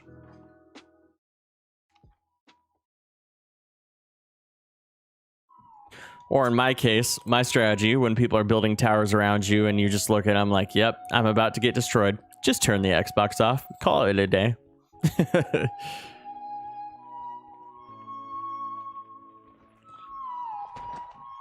12 squads left. I wonder if it's calling me one of those squads, even though I'm by myself. By no word, by no type of the definition, am I a squad right now?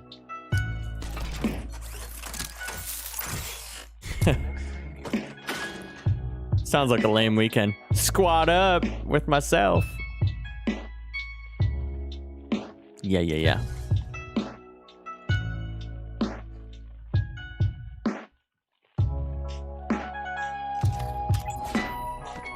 -2. All right, we just have to survive a little bit longer. And then literally I'm going to fight the first person I see once we're positive here. Even though I have half a health bar, so maybe we should try to fix that first.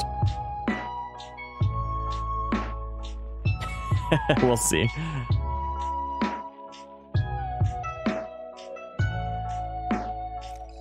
Just a calm, brisk walk on a summer day. No one here to fight us. No biggie.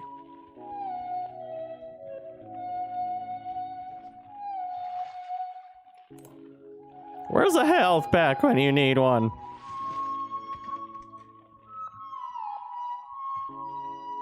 Plenty of sniper mags.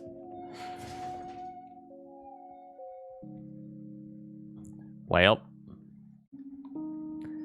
Peter, I don't think it looks too good for you. That's my terrible Family Guy impression for you guys tonight. Oh, Peter. Do your impression then. Most times it's just everyone saying Peter, or like, oh, Peter, you know. The main character is Peter, yeah. You do the main character way better than I ever could. Yeah, I know. Kinda like, Started. When are we going to bed? Come on, Dad. When are we going? Get out of here. Let's go, Peter. So bad. I love how bad that was, though. Peter. Peter.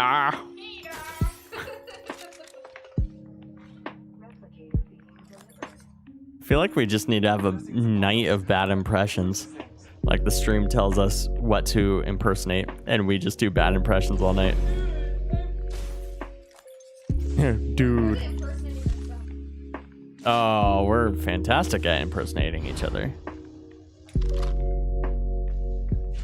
That's because we're the only one. We're the only people each other sees night and day, except for Sundays. On Sundays, we see all the grandparents and all the moms and dads. Peter.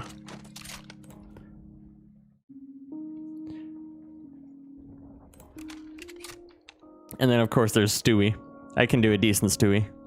Mom, mommy, mom, mother, mama, mom. What? Hi. Hee.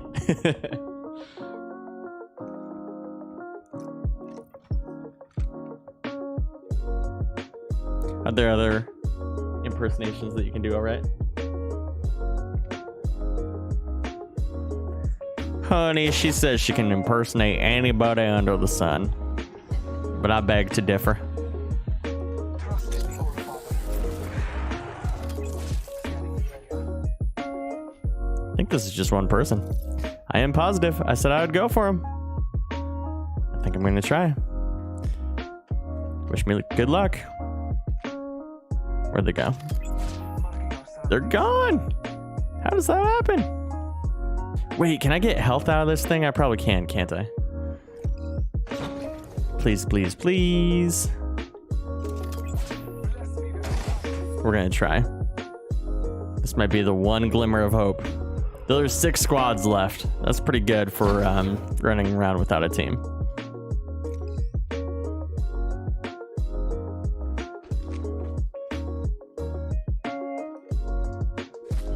Yeehaw! Is there health in here? Yes, thank goodness. If I can't find it anywhere on the map, I will make it myself. Watch this. This is where I die, though.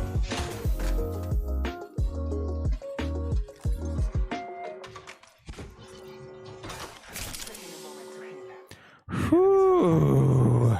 Good timing, too.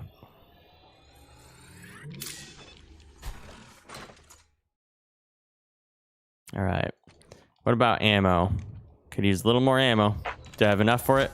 I do. In fact, I do a couple times.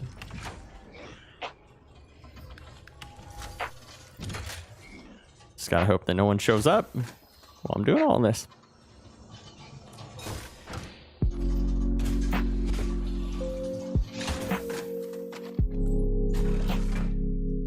All right. I think that spent all my points. My shields are at 81, so they'll be upgraded to purple just barely in time. Still feel like I don't have any Volt ammo. Did I leave some behind? Let's make sure I grabbed it all. Yeah, we grabbed it all. replicator on high. Well, 5 squads left, plus 18, not bad in silver. Ooh, there's more energy ammo. I'll take that.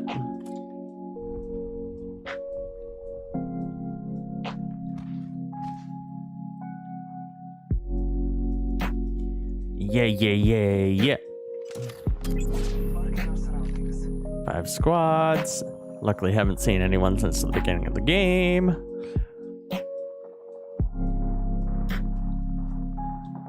This might be the defining moment. I see gunshots. That's a whole team down there. Let's just give him a little birthday present here. Thermite grenade set. I made these for you. Throw an arc star.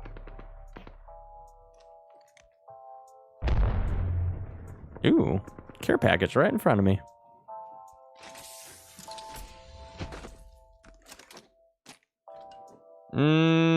That's a hard move. Because then I won't have any distance. I'm doing it. I'm doing it. I hear someone. Scanning the area. Frag grenade set.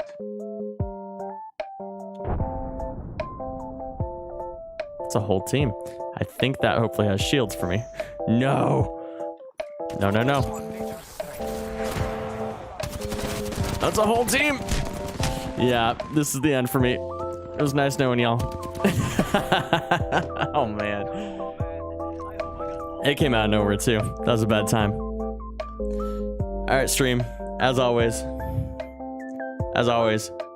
you've been too legit to quit. Unfortunately, I am unlegit and must quit. It's been real. It's been fun. It's been real fun, but we'll catch you next time. Probably next Friday, possibly next Monday if I got nothing else going on. See you guys then. Have a good night.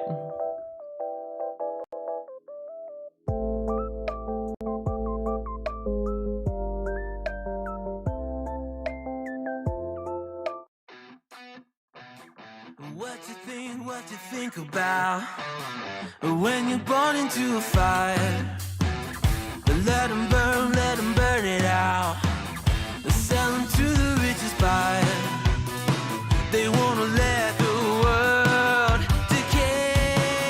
This has been Streaming with the Converse Kid. Tune in next week to see his head get blown off by a rocket launcher. Wait, do those even exist in Apex? No, they do not.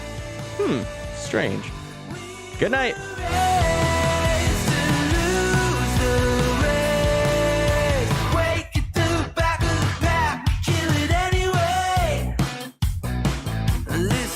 Listen up now, because we're never dropping out.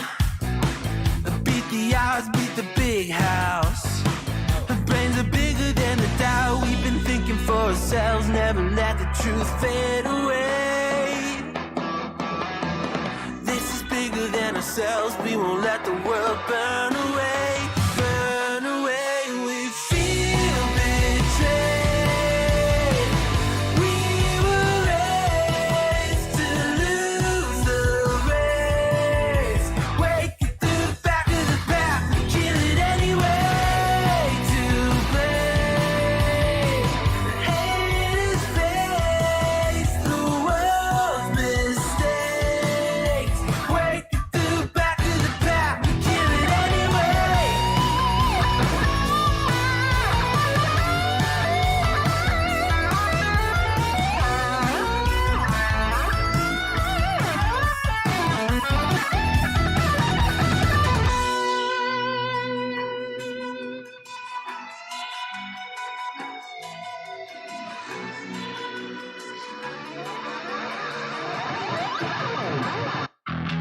And we feel